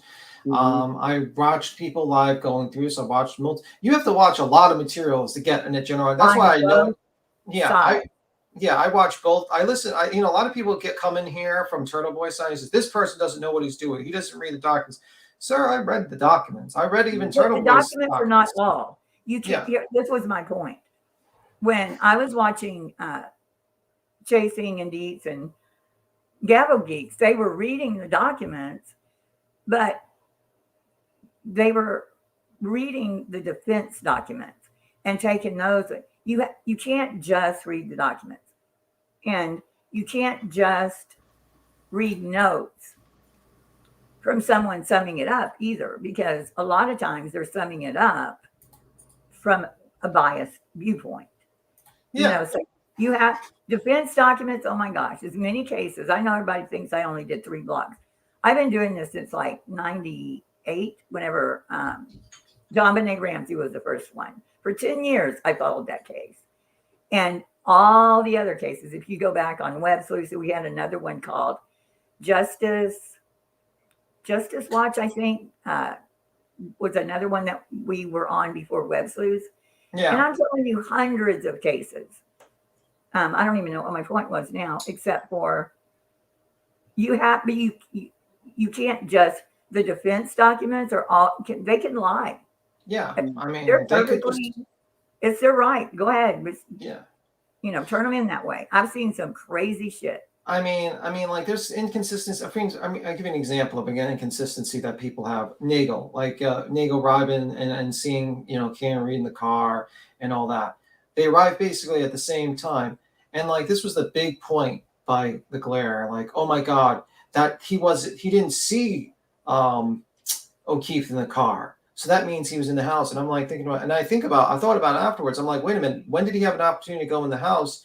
If Mr. Nagel is literally standing, is the closest to the door, he doesn't notice a 6-foot guy coming through the snow. And that would have been a long way to walk too, because he would have seen this guy a mile away. But what makes more sense? The guy just never saw the man. He might have been out of sight and he just didn't see. He could have been outside on the other side of the car, or he's selectively lying to cover up. Why tell the truth? If you're Nagel and you're doing a cover up for your relative, wouldn't you just say, yeah, I seen John O'Keefe in that car. He was sitting right next to Karen Reed. They were arguing. They were fighting with each other. He was calling her an ugly, horrible person. It was just terrible. They really hated each other. I mean, you would think that would be the storyline, but nope. He's just like, I didn't see John there, and I passed by. No. And what I was saying before we came on is they would have come around Karen Reed's car. Karen Reed had the black, what is it called? Help me. The tinted windows. Yeah. Right. And it's pretty dark. So Nagel was in the back seat. He wasn't in the front seat. So he had obstacles up, people in front of him. He would have had to get right on, and he wasn't looking for anything. Like nobody told him, hey, look out for John if he's in the car. He would have just been passing by, and he would have seen Karen, the overhead light was on. So John could have already been like, had the door open, was standing there, talking to her. And he just drove by. He wouldn't have seen the passenger seat until he was right on, even with Karen. He would have had to look in at that point to see. So I'm sure they just passed by. So I don't think it's a big deal that he didn't see John in the car. Yeah. I mean, that's what makes more sense to me. So it's like the inconsistency they have with their story is basically the snowplow guy. But even that could be explained away that he drove past there, didn't see anything. And with the whole car being there, he talks about how he didn't plow because he saw a car there. And then they later state in the documents that's Cullen's car. I mean, like, wouldn't that be easily? I mean, I'm like thinking to myself, what? So you telling me Cullen left, beat up the guy, left, and then came back to use his car to dispose of the officer? I mean, that wouldn't make sense. If you're covering up for Cullen, wouldn't you tell him, okay, bro, don't come over here. We're going to take care of it. And you just stay at home and, do this. It just makes no sense. It doesn't make any sense, that story. And it's just like certain things just don't make sense on the defense side. And at one point, I just put chocolate in my mouth. At one point, Turtle Boy told Karen, or through Natalie, it's getting kind of boring or whatever. I need something more, I'm telling this story. And he said, how do I know Colin was really in the house? Karen told him because Brian, Nicole, and one other person had testified in front of the grand jury that he was in the house. Straight up lied. Now, I know he was in the house before, but he wasn't in the house when they got home or when John and I believe Cullen left at 12:10, and that was, I think, 10. That was before, 10 minutes before. Yeah, he was there, but not when Karen and John were there. Yeah, he left before John arrived. That's basically the situation.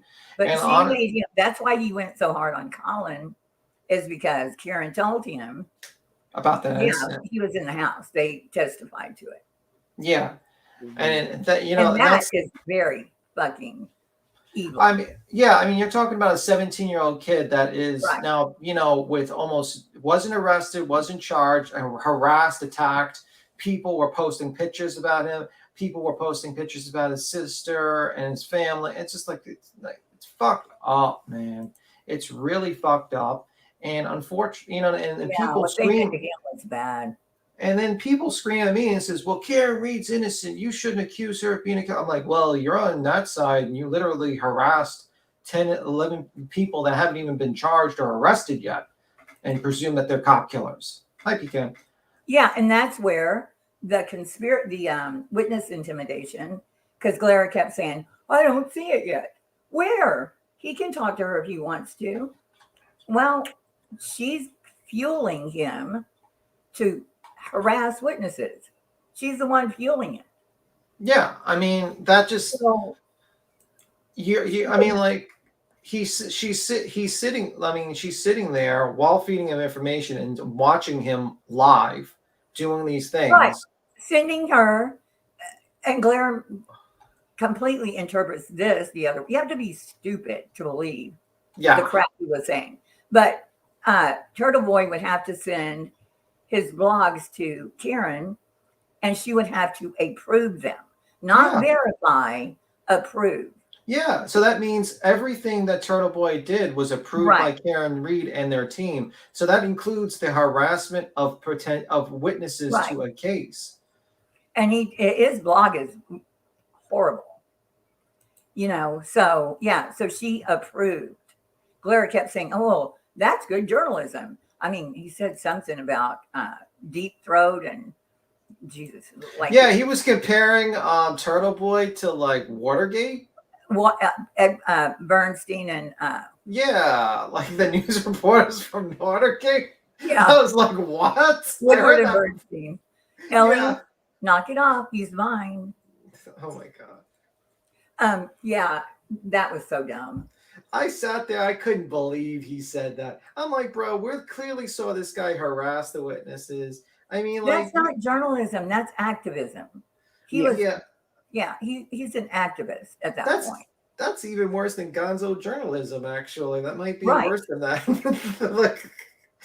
I'm afraid JLR is going to watch him and go, "Hey, well, JLR's smarter than that. He's not going to jail. Yeah, there's a 19 indictments that might, cause you to pause." He's smarter than that. JLR's like just sticking his camera to look at the border and get 50,000 people watching. He'd rather do that. Unbelievable.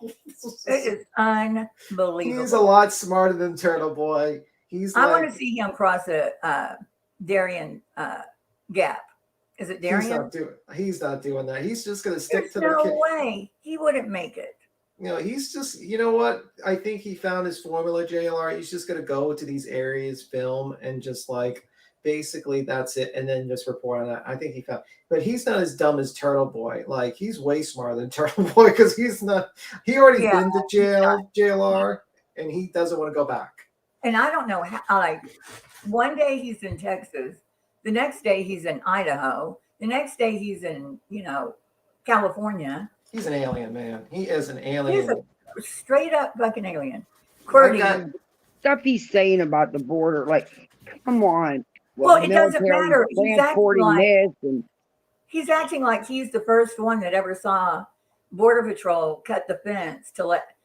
Dude, they're so bored with it already. They're not even covering it. Yeah, it's but like, you know what? There's a desire for people. This is a side tangent. There's a desire for people to watch that content, and there's a lot of people in that area that love his content because they like it. 50,000. I have never seen it except Tim Pool. That's the only time I've ever seen. Well, maybe he'll be on there soon enough if he keeps on getting 50,000. He'll be invited by Tim Pool to be on his show.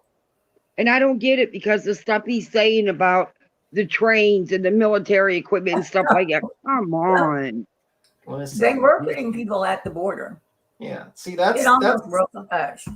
Turtle Boy wishes he was JLR at this point. But like, he's like, God damn it. I have to be in jail for 90 days. And this motherfucker sits out here with a camera pointing at a border and he gets 50,000 views. Jesus Well, those Christ. guys, there's a lot of them like JLR, though.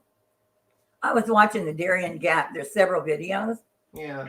Those guys do a lot of views and subs. Yeah. But there's no way JLR is going to do it. But like getting back to the Karen, I mean, like I just think like a lot of people with the Karen Reed case, it's like there's things that don't make sense. She stated like multiple lies. Turtle Boy can't get his story straight. Like at one point during the Glare interview, he's asked, "What do you think happened?" And he states, "Well, they last saw Karen Reed park there, so they decided to dump O'Keefe's body on that area, in the area they last saw her, which would be the where his body was found, which is between the fire hydrant and the flagpole, I believe." And that means that that means that basically that refutes Karen's 60-minute Dateline interview where she said that she pulled in the foot of the driveway, dropped him off, and saw him walk in. Then her previous statement to the police were, I dropped him off and I didn't see him walk into the house. And then her previous talk to, while listening to the 14-year-old niece listening to talk to, I think, Jennifer McCabe, she said, "Oh, last I saw him was at the bar." And then she had to be told, "No, we saw you at the house." Like, give me a break. Well, and the first thing she said was she didn't remember. I didn't remember leaving the bar. Yeah.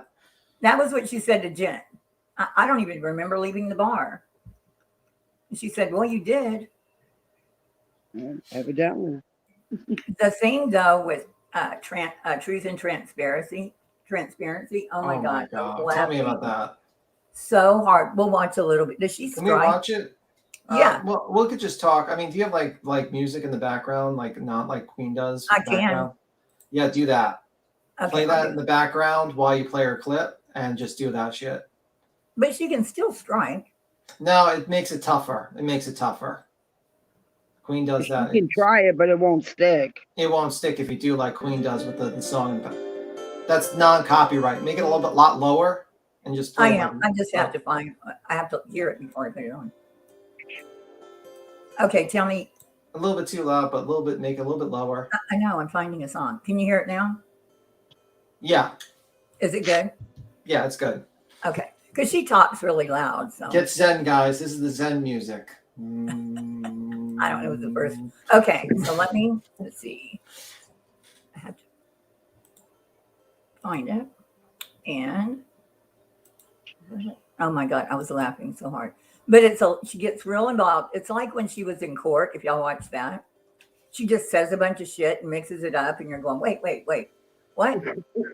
I must be stupid because I can't follow this. You told me a little bit of the story, and I need to watch this. Yeah, I need to see this. Jenn and John were having sex, and he went to the back. She never says how he was killed. She just goes into that. It's crazy. Is the music loud enough? Yeah, it's loud enough. It's good. You're good. Okay. It should be fine. And so can you see it? Yeah, we can see it. Oh my! So she's covering the case now. I'm going to be noting. She covered it once. Like she went. After watching this, I think she just went, fuck it. No. Yeah, she's like, this is too crazy for me. No, she can't outdo Turtle Boy on it. Here is at 7:30, based on her grand jury testimony as well as her statements. Nicole Alberts goes by Coco. She arrives at the waterfall to meet her sister, and it's not Jenn, for dinner. She drives and heads there separately. So that's actually on my timeline right after, I believe, the dial-up of a alleged Uber. So those of you guys are coming right in now. Here it is in order. Hopefully this is big enough. I can make it even bigger. You guys don't Is that too fast? Yeah, make it a little bit slower. 7:37. Again, the source is at 7:37. That's going to be the McCarthy's Cam downtown. And you're looking at John arrives at McCarthy's. 8:51. You're looking at Karen arriving. 8:58. Now, this is where the prosecution gets creative. And they say at 8:58, that's going to be the McCarthy's first drink. Now, it is, in my opinion, soda water with a lime that she actually got from, Karen got it from the bar. And the only way that you're going to know what was in it is if you have a receipt of that. But people do. Okay, so she's saying the Commonwealth got creative by saying it was an actual drink, but you'd have to see a receipt for that. Come on. Wow. You don't think they have receipts? Yeah, she's drinking water, guys. I'll just go to the bottom and drink water. All right. You get soda waters with lime all the time. Now, even if it had vodka in it, who's not allowed to drink, But the reason I say this is because I'll explain it here in just a little bit. As this is happening, and this is what she does. She'll say something like that, then she'll go, but we'll come back to that. And then she goes to another time. And it kind of refutes. It's insane. So at 9 o'clock, you have members that are in the party of the Alberts crew. They are arriving at the waterfall. Okay. So as Karen's actually getting to McCarthy's to meet her man, they are all, so you got Jenn, McCabe, Matt, Carrie Roberts, Brian Higgins, Charlie, Albert, and then you have Nicholas and Karina. Okay, but I have a question. Where is Chris in all of this? Because Chris Albert is the one that owns the pizzeria. And John had been in the pizzeria earlier that day. And Chris said, hey, you want to have drinks at the waterfall later? And he said, sure. But I don't see Chris even showing up really anywhere. Yeah, well, it is what it is. It doesn't fit the arriving. I guess. And again, these are going to be, between your 9 and 30. I have to speed her up. Sorry. At 9:15, now going back over to McCarthy's, Wait. you're going to have. Oh my God, she's terrible. Now, again, this is where the prosecution gets creative. What ends up happening is that at 9:15, John hands Karen her second tall cylinder glass with soda water with a lime. Again, you have to get the receipt of that to see if there was vodka in it. Okay, lady, and let's just just say there were, hurry up. that would be No, there was vodka in it. Like, okay, we get it. You don't believe there's vodka. Okay, you're really showing us your true crime abilities. Can you get to the Yeah. point where you think they had sex?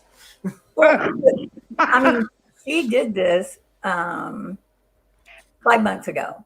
So she would have already been able to read, you know, the documents, and they have video from the bar. They know how many drinks she had. you drink one, that's drink two. Okay. Then someone hands Karen shot glass number one. It's a shorter glass. And what she does is she pours it into a tall cylinder glass. Now, it is the same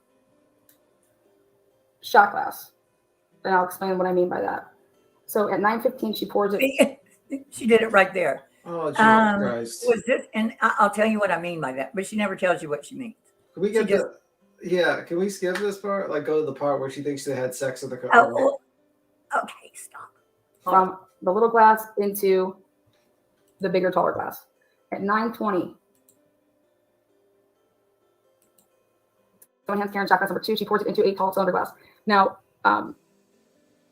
This is at 175, 1.6. it is, we don't know if actually somebody's handling her a glass or if it's the same shot glass that she's deciding when she wants to pour it into these tall cylinder glasses. Like, who gives a shit? Who cares? Like, this fact doesn't But mean nothing. Like, she's spending But way then too a much bartender time doesn't- on useless shit. Let me No get her to wonder. the other. Like, even Turtle Boy wouldn't do this. I mean, I- at least he's more entertaining with his craziness. But she's thorough, guys. Holy fuck. So again, at 10:54, both Karen and John arrive at the waterfall. Now, they don't ever break down who's getting drinks and when. So what I have open here is any type of waterfall drinking. Okay. That's because I'm not just concerned with the amount of alcohol that, you know, Karen and John were consuming, but I'm interested in the whole party. Okay. Now at 12:10, the waterfall camera has Karen with two other women leaving. Okay. Karen's. Well, I hate to break this down to you guys, but everybody that is in that circle drives these black SUVs. So what she says is every time someone saw Karen's car, it doesn't matter because everybody drives a black SUV in Canton. Well, you know, that's what Turtle Boy believes. Well, you can look in the driveway. Was there another black SUV in the driveway? And then there was a Ford Edge, apparently. What color was it? Do you know? The Ford Edge, the mysterious Ford Edge that was. I think it was black too. Oh, good. Okay. Yeah, it was black. So just saying. So that's being seen at 12:15. They say at 12:17, that's the Cam Library and then Temple Cam. Okay. Here Then at 12:18, based on Jen's phone, her life 365 as well, have her arriving. Okay. She's going to start taking steps. Then McCabe arrives at 34 Fairview Road. Okay. Then at 12:18, this is when John's phone and Jen's phone from their phone data. Okay, at 12:18, John received then that it was a 36-second call. All right, 36 seconds. Jen deletes that 36-second call. And this call would not be present in the write-up that the prosecution did. So let me just show you guys something with this. She's like watching Justice for All. Yeah, I mean. Yeah, but at least he's making complete thoughts. Yeah, like this is terrible. She never has a complete thought. Like, this is the I got worst something true coming. crime Well, channel I've ever seen. Take a look. Oh no, there's a new one coming out for y'all to watch. Oh, Who? fuck. Which one? Tube Top. Travis. Oh my D. God! Kelly. Don't even mention her, please. Oh, Jesus Christ. Okay, John's phone starts. I guess that's her writing. Okay. I don't know. Yeah, that's just she underlined certain things with the. Yeah, I know. It's a So blue. from 6:04 a.m., Canton Department received 911. Okay, that's when they found his remains. John's phone starts taking steps before police arrived. Right. Right here. Okay, here we go. Up and down. I got to read some of this. I didn't read it. Like the stairway. I can't read it. When they write up their little version of events here, Little version. Their little version. Yeah, Canton. You mean the charging documents? Jim McCabe called John O'Keefe at 12:14, 44 seconds, phone call. Matt McCabe said when he got in the car, Jen was talking to John. What? What? Miss McCabe? Oh, when they got in the car at 12:14. Okay. According to Matt, as McCabe was arriving at her vehicle, she received a text message from Mr. O'Keefe saying where to at 12:14 a.m. Ms. McCabe replied with the address of 34 Fairview Road. Yeah, but that would not happen at 12:14. Okay. Her replying of 34 Fairview Road was not at 12:14. What they are leaving out here is, so it says Mr. O'Keefe called Ms. Cave to ask more specifically where the house was located. That's not true. What? This is the actual order. The order is they're on the phone 2 different times here, of which the police only put in that they talked at this whole 12:18. That's when the text. Okay. So y'all have to, there, when Jen says pull in behind me. Yeah. Okay. That doesn't mean pull your car in behind me. Okay. Oh no. Was sent from Jen to, it's like if you text somebody and then you're like, just screw it, I'm just going to call them. Or if you text me and instead of me returning your text, I just call you. So that's what happened is when he said where to. She just makes up the conversation between them. John says where to. She calls him. Then it isn't until she arrives at 12:18 to the house does she write that 34 Fairview. Okay. Because her probably drunk ass sees it and it was like, oh, let me just, write this address in there. But we'll come back to this to show how this is just, here we go. They're completely missing stuff. Oopsies. He's writing 12:21 a.m. John starts taking steps, and within 5 seconds, he is doing a flight of stairs. Okay. Okay. Oh, God. Going back to the screen. Okay, hello, welcome, everybody. Right here.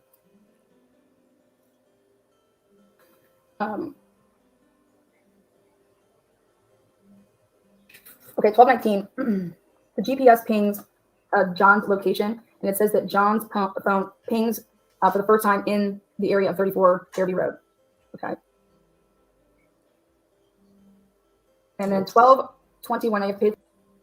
That's wrong. But house okay. layout. So I'm going to pull up this house layout. Just, if you guys don't know it, let me see how I'm going to do this.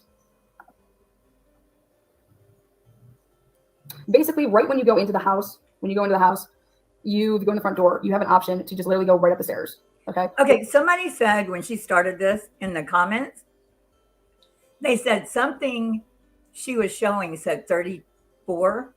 Is it 32 or 34? They said it had 32 Fairview on it. So I don't know what she's talking about because she doesn't show the. Yeah, well, layout. if you go by the GPS, they last stop at between 32 and 34 Fairview. Okay, so okay. 24, I think 24 something. Okay. Or you can literally, how when 18. you go up a set of stairs, if you have a basement in the house, usually the stairs, or right underneath that, there's just going to be a door, kind of like you just get a couple more steps. There's going to be a door so you can go right downstairs. Well, that's the layout of this house. But the kicker is that if John was to get out of his car that would be on the street, okay,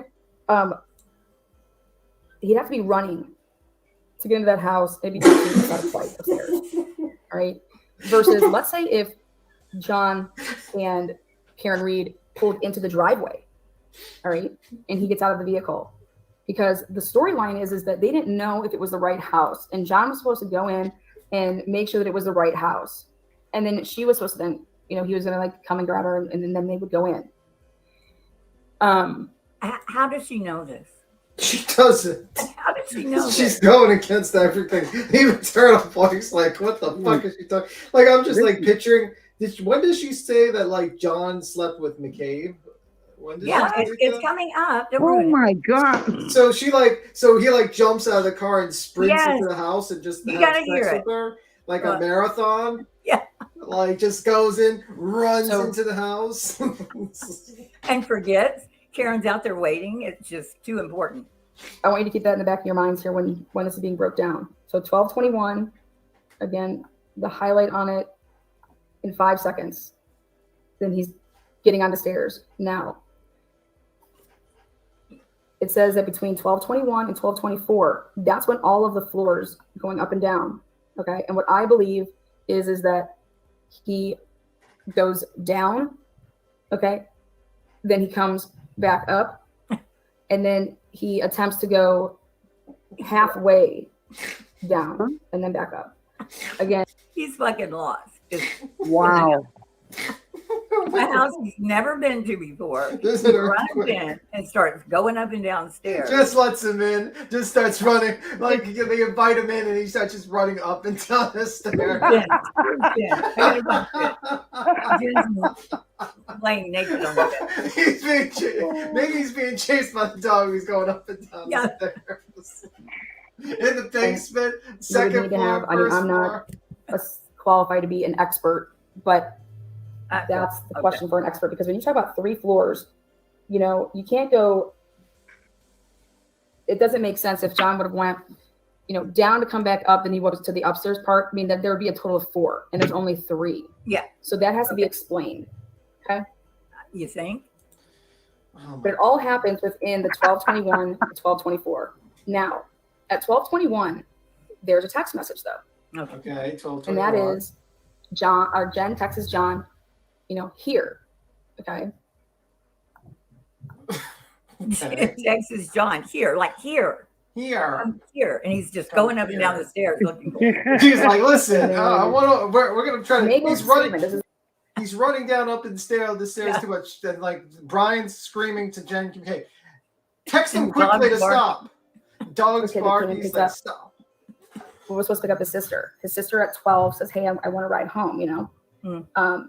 And it was probably because like all the adults are coming home. Who knows though? But all the adults were in the house.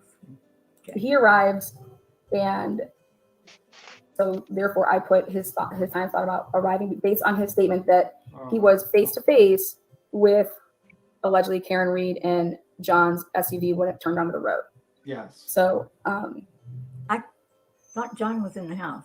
Well, I thought Yeah, John that's was what running I'm up and saying. down Now the this- stairs. But I think- Stairs. That's what I was just going to say. Wasn't he busy going up and down the stairs? I mean, he Very had too important. many burgers, and he wanted to burn those calories off at 12 o'clock. You know. immediately after he does his 80 steps and the 3 floors in that time period, okay? At 12:24 Uh-huh. to 12:31, Right. and 12:25 to 12:35. Okay. John's phone and Jen's phone, as well as her watch. Okay. They are both not moving at the same time for this period of time. Okay. Okay. Listen carefully. John's home and Jen's home. Okay. And they're not moving. Well, you know, they're probably moving, but they don't have their phone on them. Okay. So John's phone doesn't move for 5 to 6 straight minutes. Answers Jen's call and has already traveled, you know, his 3 flights of stairs. So during the Oh my goodness. Does Oh she my have God, that's a busy mother. This is worse than Turtle Boy's theory, to be honest He's with running you. and answering the phone, and it's like, He's running in this house, and now he's finally stopping. Okay, now he's Yeah. stopping after He's we had- throwing for 5 or 6 minutes? trying to breathe, but the 12:21 to 12:24, when he's moving around, he answered that text message, uh-huh. and then, or he would have already answered the call. Yeah. But here for Jenn doesn't move for 10 straight minutes, during which she calls John at 12:29. And that's a phone call that they put in there, and they say, oh, she says, oh, that must have been a pocket dial or something like that. And Jenn can't be walking over to the door to see anything. All right. So this is important because she's not moving with her watch or her phone from 12:25 to 12:35, when she is claiming that she's standing over by the door, walking to the kitchen window, and she's looking out, trying to observe what's going on outside. Well, guys, that's flat out not possible. So She didn't leave her phone on the couch or on the coffee table. I don't know. that is totally going to help the defense right here. All of this stuff right here, you're going to be able to show that Jenn, were you laying on your back, getting it on? Were you sitting down on the couch, or were you standing still for 10 straight minutes? Okay. What? Okay. He ran the house. He had no coat on. That Okay, makes sense. listen. This is where it is. Totally makes sense. Because he only has 5 seconds to do. Well, you missed it. What? Totally going to help the defense right here. All of this stuff right here, you're going to be able to show that Jenn, were you laying on your back, getting it on? Were you sitting down on a couch, or were you standing still for 10 straight minutes? Okay. So after he had this marathon, he ran in the house, he had no coat on. That makes sense to me. Totally makes sense. He only has 5 seconds to do it, and then he's hitting one of the stairs, and which I believe the downstairs. All right. So he runs up and down the stairs, and then eventually he gets it on with Jennifer McCabe after all in 10 minutes. All in 10 minutes. In 10 minutes. Yeah, he stopped long enough to, get it on for like whatever a minute, and then he starts running. He's like, oh, okay, I got it up. Take a little break. Take a little break. Let me just make another jog up and down. And then, what the? I know, Chronicles, just move the cell over. What the hell is it well here for? Yeah, this is the worst true crime channel I've ever heard of in my fucking life. Well, this is like court. Same thing she did. I'll get back to that in this. Like she spends 10 motherfucking minutes on like, I don't think they had alcohol in their drinks because they're all just like, even though the blood alcohol level of Karen Reed shows that she was actually fucking 3 times the legal limit. Hours later. Hours later, she had a 0.08 alcohol, and then they estimated it was like 0.29 or something like that. But there was no alcohol in those drinks. Now there's no alcohol in those drinks, guys. Like, man, you are this person is the shittiest true crime channel. Who is this one? I've never listened to any of. I've never listened to her other ones. Oh, she's terrible. Report. She is terrible. Okay, let's go. So, according to Olivia, great question there. But according to the expert that I spoke with, it could be ascending or descending. So that's why I don't want to speak on that. But great question there. So this is early on. I was reading the chat, and Olivia kept commenting, and you could kind of tell she hadn't really gotten into the case yet. Mm-hmm. But that part right there about so think about this. Think about you're right next to John. Okay, you're right next to him. 12:29. He hasn't moved from 12:25 or from 12:24 to 12:31, and you haven't moved from 12:25 to 12:35. You guys are basically. It's like if I was like, oh hey, okay, yeah, we're here, like, and we're sitting on the couch, talking, or we're just standing in the same spot, but literally, Jenn has to be doing nothing. Like she's not moved, like she's not walking for 10 straight minutes. All right. Yeah. Yep. So then check this out. Now, who was her expert? This is what makes Mr. Expert. What? God. Yeah. So the insinuation is already there. Like she's not moving, or she's not walking, but not. You got the wrong music playing in the background. You should play like the 70s. I know. Bow shika bow wow. Bow shika wow wow. That should be the song you be playing in the background while this lady tells us her ridiculous theory. I believe that John, after he drank a bunch of water, really had to go to the bathroom really, really badly. So he just ran into the place, ran up and down because, he couldn't he had to take that break to get on top of wait. Well, what happened was he had drank a lot of water at the bar, and he really had to go to the bathroom. And there was someone also already in the bathroom. So how he holds it in is he runs up and down those stairs, and eventually he goes. And then him and Jenn McCabe meet up in the bathroom, right? And they have a quickie. And he goes to the bathroom, and then they have a quickie, and then eventually. Someone comes in angry. Mr. Higgins comes in. No, she never gets there. She never gets there? Okay, I can think of it. No, okay. All right. If in fact John was supposed to come in, okay, this is what I gotta do a lot of times. Hey, oh my God, I gotta pee. Where's your bathroom? I gotta pee. So I run in, oh my God, I gotta pee. So then, okay, hey, there's a bathroom upstairs, let's go use that one. Or so they say, hey, the bathroom's upstairs. No, it's downstairs. Oh my God, I was just making that shit up about the bathroom. I just made that up. That was just a skit. I didn't hear this before. So he actually oh my God. This can't be real. It is. Oh my God. So let's continue.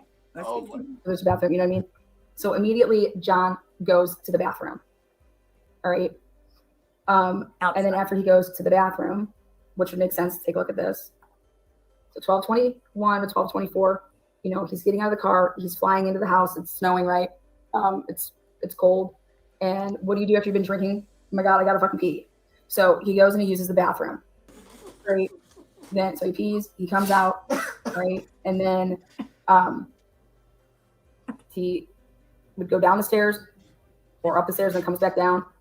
And then he's with Jenn. Okay. But we might have skipped it. But at one point, she says the bathroom's by the door that goes outside. So we went outside. Like, I thought you said it was upstairs. Maybe Courtney says maybe the dog was out for a pee and so Karen hit John, but tried to save John by grabbing his arm that's what and pulling him to safety. Justice for Chloe, falsely accused. So, and she's like, "Where's Karen?"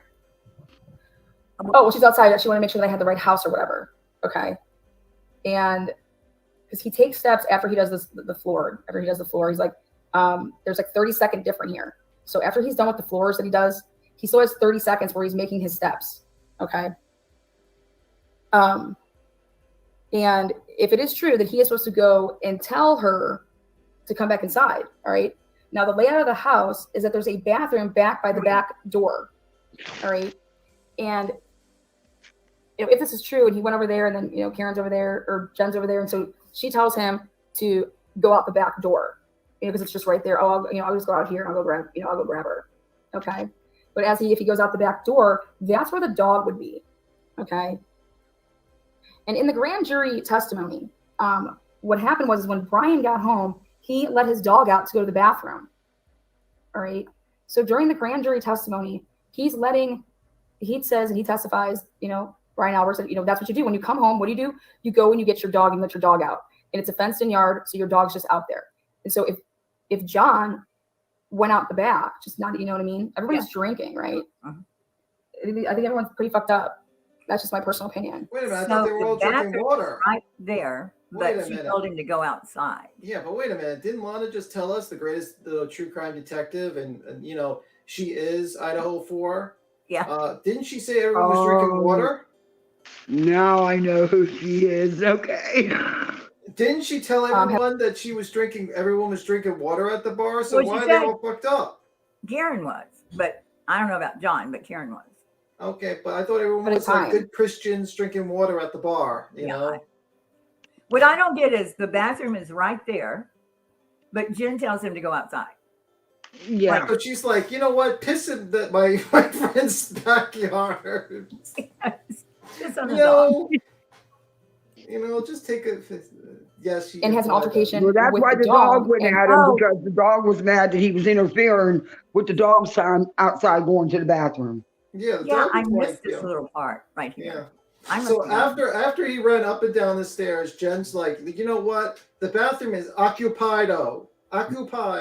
And then he's like, you know what? After we had, and then they obviously they had sex maybe before that for that 10 minutes. Well, now wait, you're getting ahead of yourself. Okay. He goes outside. Okay. Oh my God. So here we go, because I missed a little part. Testifies, Brian Albert said, that's what you do when you come home. What do? You go and you get your dog and let your dog out. And it's a fenced in yard, so your dog's just out there. And so if John went out the back, just not, you know what I mean? Everybody's drinking, right? I think everyone's pretty fucked up. That's just my personal opinion. Having a good time. Okay. And he has an altercation with the dog, and he is like pounding on the dog. Then pounding on the dog. I missed it. Too much. I totally missed that. So what? They're gonna pick the dog over the person? Dog like outside. I can't be out here. It's my place.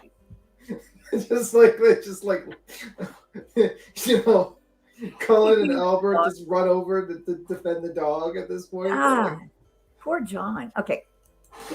Hey, what are you doing? Like, what are you doing? And then they, go after him because why the hell are you getting on my dog? Type of thing. What? I made that up. I was making that up. I didn't even hear this. I'm just like, I feel like Yeah, him and that dog were fighting over who was going to be where. I'm making up the most ridiculous scenario He in my got in head. an altercation with the dog. Over where they were going to be. And the owners are like, you know what? We're not going to stop this dog from biting one of our guests. We're just going to beat up on the guy who's getting bitten by the dog. Oh my God. This is a worse thing. This is worse than Turtle Boy's theory, to be honest with you. Oh, it was comic relief for me. Took its own course from there. I'm saying that is a possibility. If and in fact, he just went out that way to go out the sliding door out the back, to go around to go get, Karen. Throwing that out there as to how he would have I came. thought he went out there to pee. I thought he went out there to pee. When did he have sex? Like, did he have Wait, like... it's coming. It's coming.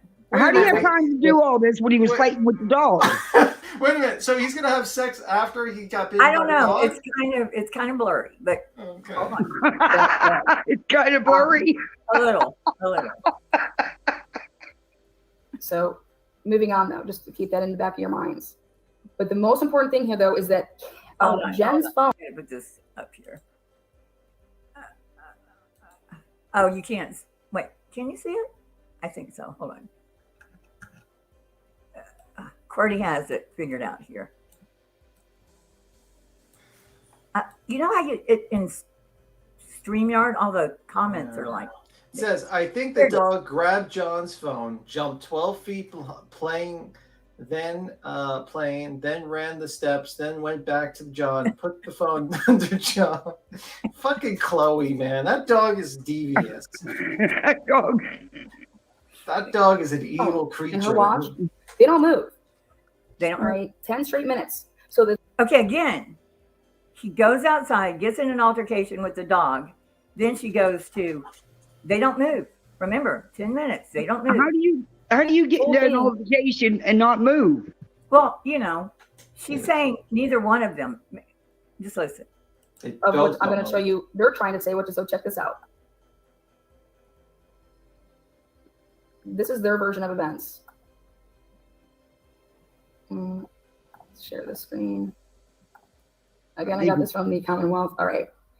As Ms. McCabe was arriving in her vehicle, she received a text message from Mr. O'Keefe saying, "Where to?" at 12:14 a.m. Ms. McCabe replied with the residence, "That's not true."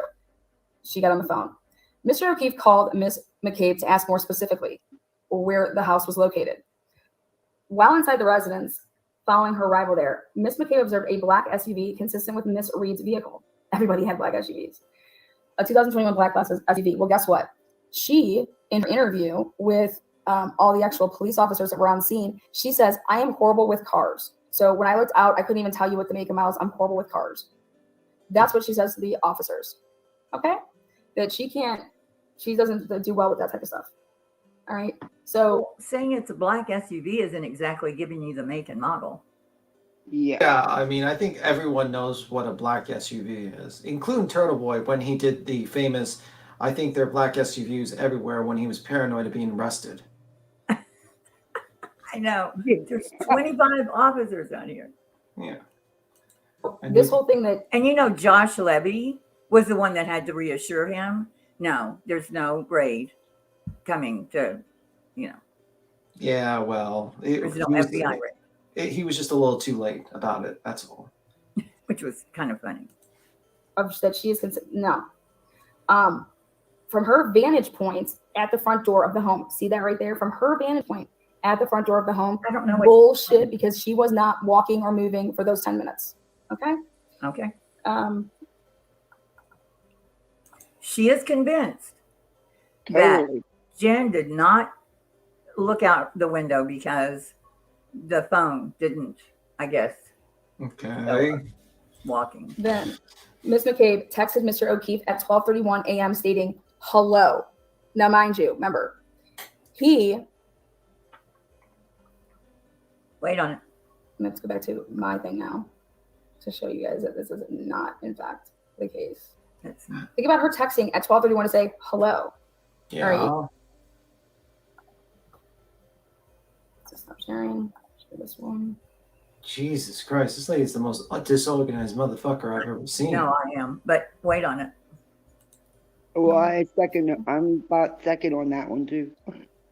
Okay, here we go. So 12:29 is this call that she claims to that it was a butt dial. Okay, John's health. They're not moving. They're not moving. So no one's moving here. Look at when she makes that text message at 12:31 here. This text saying hello. She's sitting down. Hasn't moved yet because this is her health data right here. Hasn't moved. So her butt dialed hello. Her butt dialed hello. I mean, that's a pretty good. Yeah, man. No wonder John was rushing. I could think also like she's in the bedroom, like, hello, you just left to go because you had to go pee. Where the fuck are you? 12:31. What? I thought you had to go. Okay, so yeah, this is what I was talking. So he's already like run up and down the stairs and then said, I had to pee. And then he goes in the backyard, gets attacked by the dog, and she's like, an hello. altercation. She had They an were altercation. fighting over the pee spot. Yeah, it's an altercation. It wasn't The dog like was like, you're not going to mark my territory. This is my territory. and John punched him in the face. And John just like got bitten by the dog. And then the owners of the house says, what the hell are you doing? Why are you beating up on my dog? And then Jim's in the bed going, John, hello. Hello, John. What are you doing? What are you doing, John? Stop beating up on my dog. 36 steps between 12:31 and 12:32. Hello. Well, after the hello, John's phone registered walking, taking steps. Then 12:45. Oh, this is not this actually at. Let's go down here. That got bumped up. That shouldn't be there. At 12:40, John's phone gets a text with pull up behind me. Now, go back to what I just said. If he's like, I got to go out there because I got to make sure it was the right house. Okay, it's the right house. Then he leaves to, go out. But here, she doesn't text this to him to pull up behind. All right. Because I will give her this because I'm a fair player. All right. If John goes out the back door, okay. But now remember, she's sitting when he would have done this at the 12:31 mark. And she's like waiting. She's like, where is this guy? What the hell are they doing? Then by the time she stands up and to do what she would do, which is to go over to right here, she texts him at 12:31 to say hello. Again, it doesn't make any sense. Okay.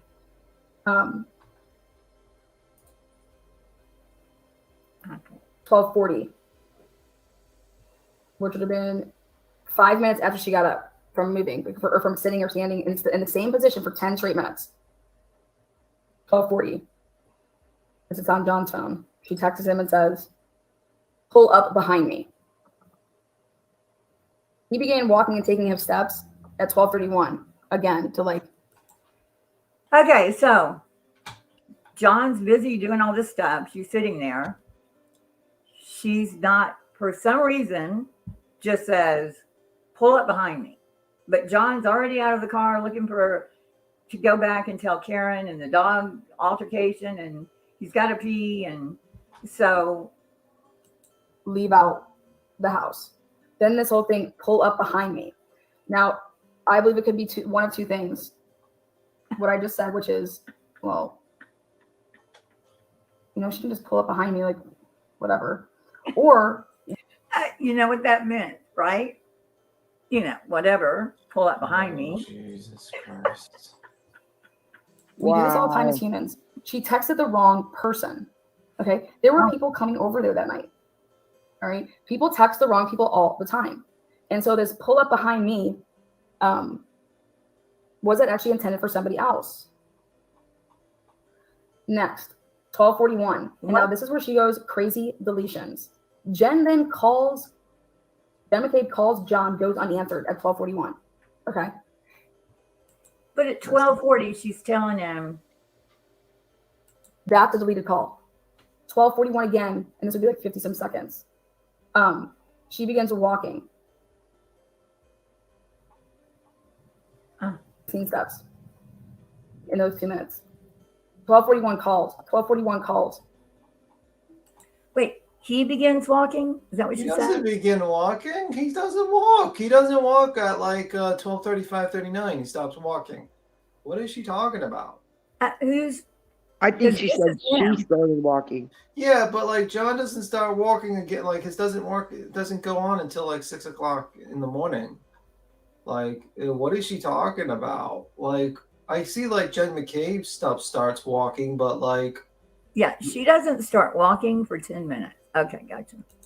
actually, John O'Keefe was actually, I'm just looking at it correctly. Yeah, it's 12:35, I think. Yeah. Well, she's got the numbers like she's got 12:45 here and then 12:40 here. Oh yeah, 45. Yeah, I see it. 45. Yeah, so 12:45. Okay. All right. 3. She texts John, hello. Again. 12:45 calls. Or was this another text? What? That's the text one. Hello. Again, these are calls that she deleted. So she calls him 12:41 2 times. As she starts to walk, she's calling him like, where the fuck are you? You know what I mean? You were just here. Like, where are you? All right. Again, because I believe that he went out the back door. That's just my personal opinion. At 12:43, again, called 12:45, texted, hello. All right. So okay, wait. So she knows he came in the house. He comes in the house. According to her, he comes in the house, runs up and down the stairs, says hello, ma'am, then does the deed, and then runs in the back. He asked her, "Where's the bathroom?" Right? Where's the bathroom after he does the deed? Because he really has to go after he does the deed. Runs to the back, pees, and then gets attacked by a dog. And so she finally stands up, like, "Where is he?" And he just went outside to the bathroom. And I'm laying here. Where'd he go? Where'd he go? Texting him, right? Like, hello. 12:46. Calls him. Goes unanswered. Now, what happened to everybody else in the house while Jenn is in bed with John? Well, he went outside afterwards because the whole thing is they weren't moving for like 10 minutes.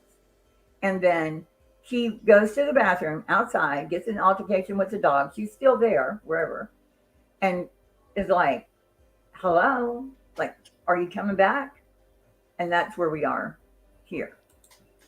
12:47. And instead of getting up, going down the stairs and looking out the back, back door, she just keeps calling and texting him for like 10 minutes. And calls him. 12:50 calls him. Yeah. Now, let me ask you guys a question. What? Are you stupid? Why wouldn't you, if you saw if you're doing this and you're walking all over, but yet you think that her SUV's out there, why wouldn't you go out to the car? Because you're busy. What? And it's wintertime. It's snowing. Well, and you're getting it busy. Yeah, and you're getting it on. I mean, if you're claiming what you're saying, which is you're walking over to the window, you see this, well then why are you blowing up this man? Because that's what her narrative is to the detectives, the first responders. She never says that she calls him like that. She never says that she calls him all those times. But there wouldn't be anything wrong with that if you think about it. how do you know she didn't tell him that?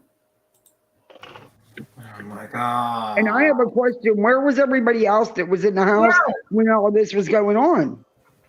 I mean, her story is Jenn has seen him. Like, she's seen him and told him where the bathroom was. He goes out and gets in a fight with the dog.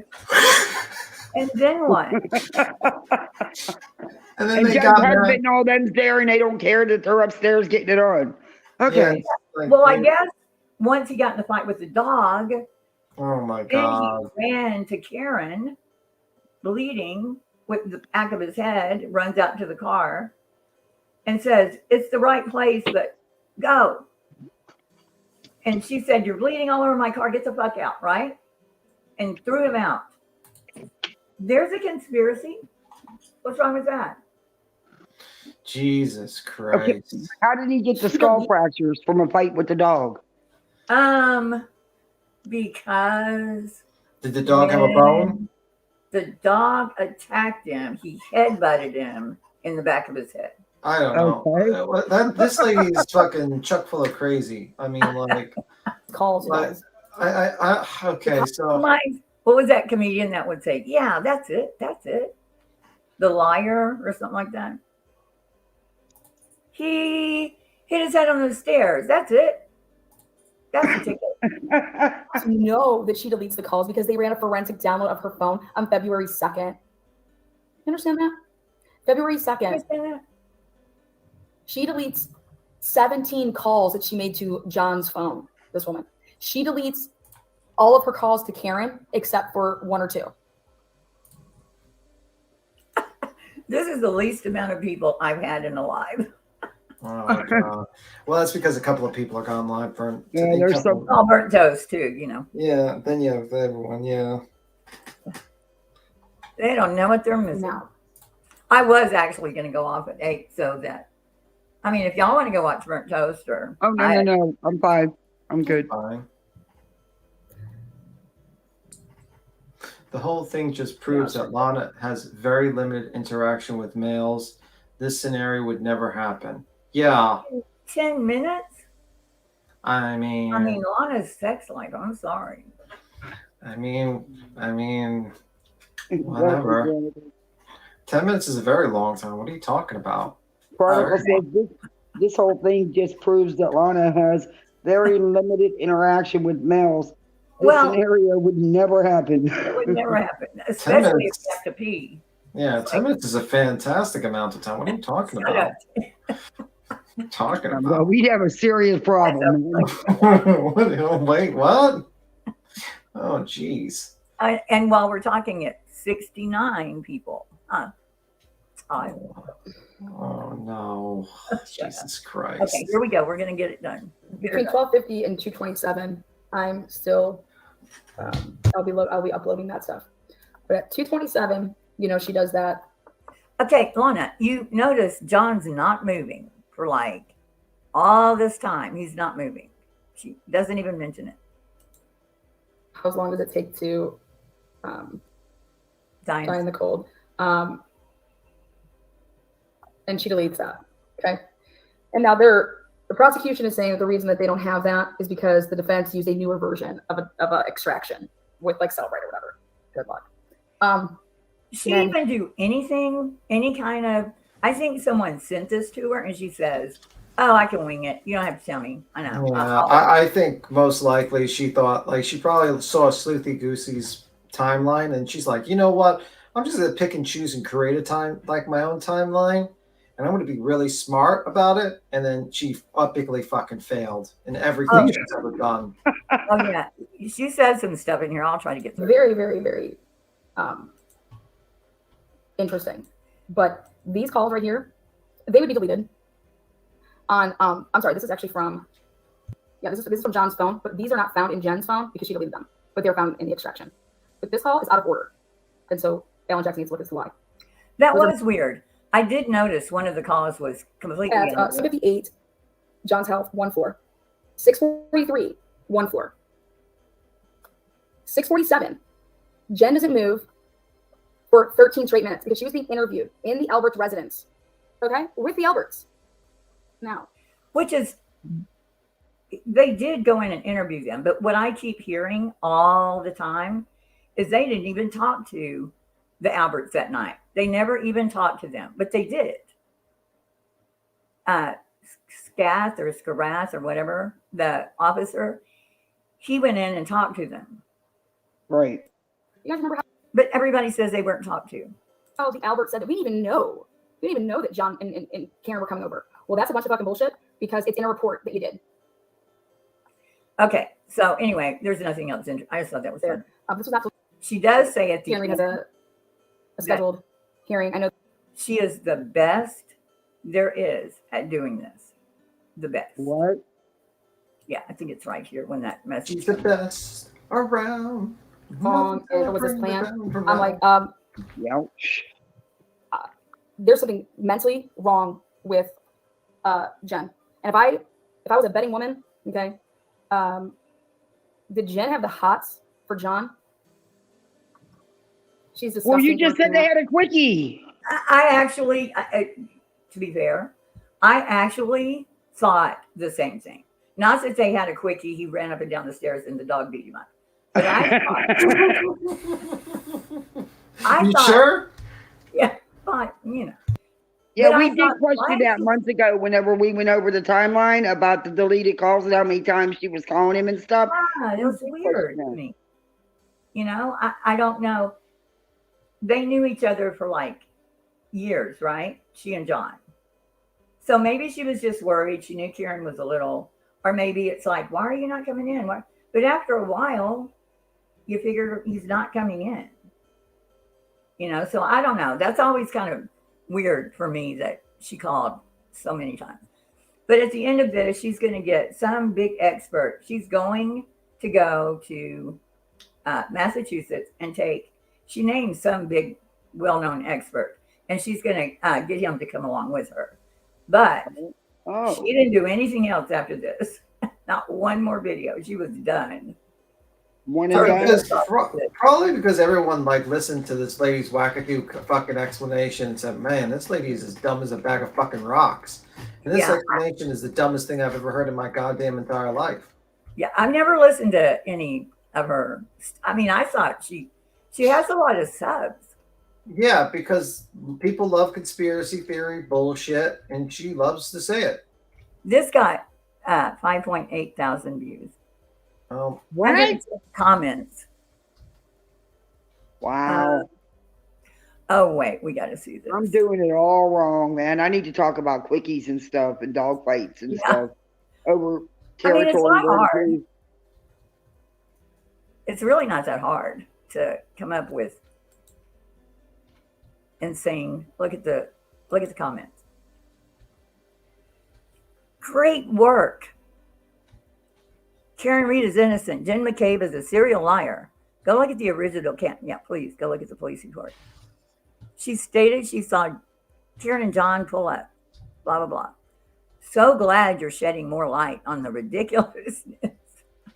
Oh my. And then, can y'all see the comments? And then truth and transparency. Oh my God.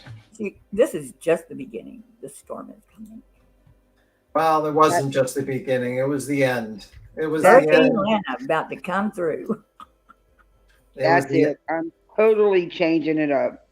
Yeah, you're gonna have to say like conspiracy theories from now on. Like, you know.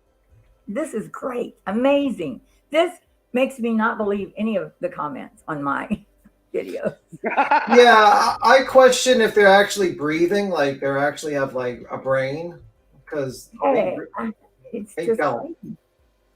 Like, I mean, well, it was 5 months ago, maybe, but no matter what, how could you follow that? I mean, with I have people followed it. With a lot of drugs. Well, there you go. Like a significant amount of drugs. Maybe they all were like smoking marijuana while they were listening to this, and it's like, man, this is deep. This is just so deep, man. The conspiracy, man. The conspiracy's out there, man. Maybe that's what they were like thinking. I'd have to have a whole damn bag of gummies to follow along with that. Yo, man. And they'd have to be some really good gummies. Yo, man, Lana's got it all figured out, man. She's got the man figured out. Look at her. You. Proctor was probably also dating Jennifer from McCabe, and maybe that's why he's covering up for her. You know, maybe. And yeah, don't forget now. The husband was just downstairs with all their other guests while she's up there banging him for a quick. Maybe they all had masks on, and it was like eyes wide shut, and they were all in a circle watching. Man, maybe that was what happened. So, have you really watched all of this? No. Okay, to be honest, Chronicles, I had some chocolate. Is chocolate code word for fucking marijuana or something? No, I have chocolate. Are they chocolate gummies? I guess it would be called a gummy, but it's a chocolate bar. But anyway, so after all the seriousness of taking notes and trying to get ready for the thing, I did have chocolate, and then I listened to it, and I was cracking up. How high were you when you decided to do this? When you were like watching this? That's the question I have for you. You said she had a chocolate bar. You know that chocolate bar is loaded. That is one special chocolate bar. You know, I was cracking up. Okay, so do y'all want to listen to? Well, there's not a lot of people. I wanted people to. Well, I guess they can watch it in replay. Either we can quit now and not do anything I had planned and do it on another night. We could probably do it another night. We could probably go Okay. through the police officers, because there's actually a good police. The Young Jerks had that police officer on before to talk, and you can probably go through that. That same police officer that was on the glare, he does he was there on the Young Jerks or Jarks for a half hour. And he was talking about the taillight in the back and how he's like it was definitely broken when Camry backed up into the car. I posted the video in the back. Yeah, he said it was broken. Yeah, he said it was only I have yet to see the car move. There are people that see the car move. I didn't see one speck of snow fall off the wheel or the tire. I can't see the other car move, but people say they can. I don't know. Did you? I think I did not see it, and I think a lot of people are. I think I did not see any damage. And every person I've talked to has basically said they have not seen any damage on that car. Yeah, we watched that video over and over again, and that car did not move. Yeah, Nothing moved. Even Kevin says he saw it move. I watched it many times, and very slow motion, and snow would move, right? I mean, it would knock snow off if she hit it at all. A little bit. Yeah. My guess is that probably a good segue is to just do another one and just talk about next time going live, but just talk about the police officer. Well, that's what I have lined up. The one with Claire, and because it's funny and it's ridiculous. Oh my god, that guy is ridiculous. Yeah. You do whatever you want to do, Hills. I'm game. Yeah. Okay. All right. Yeah, I was gonna do that one. Yeah, I wanted to go over the kind of. I think we did, but that search warrant and that girl giving Turtle Boy all the information. Do y'all think that he'll do time? Yeah, he's 100% going to jail. He is going to jail for a very long time. Well, if you look back at his other blogs before this, he's always been shitty to the cops. Yeah. I think they probably were just waiting on him to fuck up. Yeah, his behavior's always been bad. The more he got away with, the more he escalated it. Yeah, I think that's probably what happened, man. And why didn't the system you have when you're backing up and it's like warning, I don't have that, but so twice it didn't work for her. She runs into John's car, she runs into John, and her warning system just didn't work. Well, no, they tested it and it did work for the accident construction people, so it was working. That's why they upped the charges. Yeah, so I guess maybe at 5 a.m, and so she went to bed, she says, but that morning she had on the same clothes, like Fancy Ramsey, Yeah, she woke up at 4:30 and she's like, "Oh my god!" And she, 4:30 I think, and she ran into her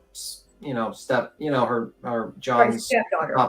Stepdaughter. Well, technically they're not married, but John's adopted kid, niece, and basically grabs her phone and calls up Carrie, then McCabe, and then basically says how he's the inconsistent story. But I think with Carrie, I think he basically stated she believed that he was deceased already or something like that. A lot of people basically say well, if someone's drinking a lot, we always have a bad thought of what would happen to them. But yeah, I don't know. I can't decide, Cordy. I've followed that case for so long, and I have two different scenarios. One, Patsy accidentally did it. I don't think anybody killed her on purpose. I think they covered it up. I mean, obviously.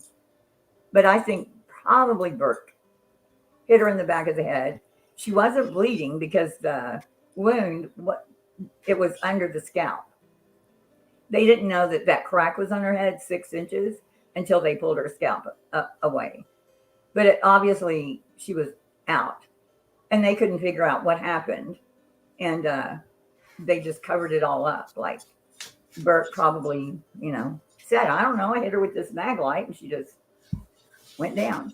Yeah. Now that story had so many twists. Oh my God. We knew all the back people, all the relatives, all the friends, everybody was being blamed. A lot of people got hurt in that. There were, John, there were headlines that he was a, pedophile and all that. So Right. it's very harmful. I mean, I learned a lot from that case that, Lynn Wood was the lawyer for Patsy and John. And I don't know if y'all remember Lynn Wood in the Trump fiasco. He all of a sudden got on the Trump train and he was doing crazy shit on the campaign trail. I remember that. Yeah, only because he was Lynn Wood. But his dad was murdered when he was a little boy, and that's why he became a lawyer, and it obviously screwed him up. But Burke Ramsey, no one could blame Burke because he would sue them. So you didn't hear anything about Burke until he became an adult. Do you think Patsy? Oh.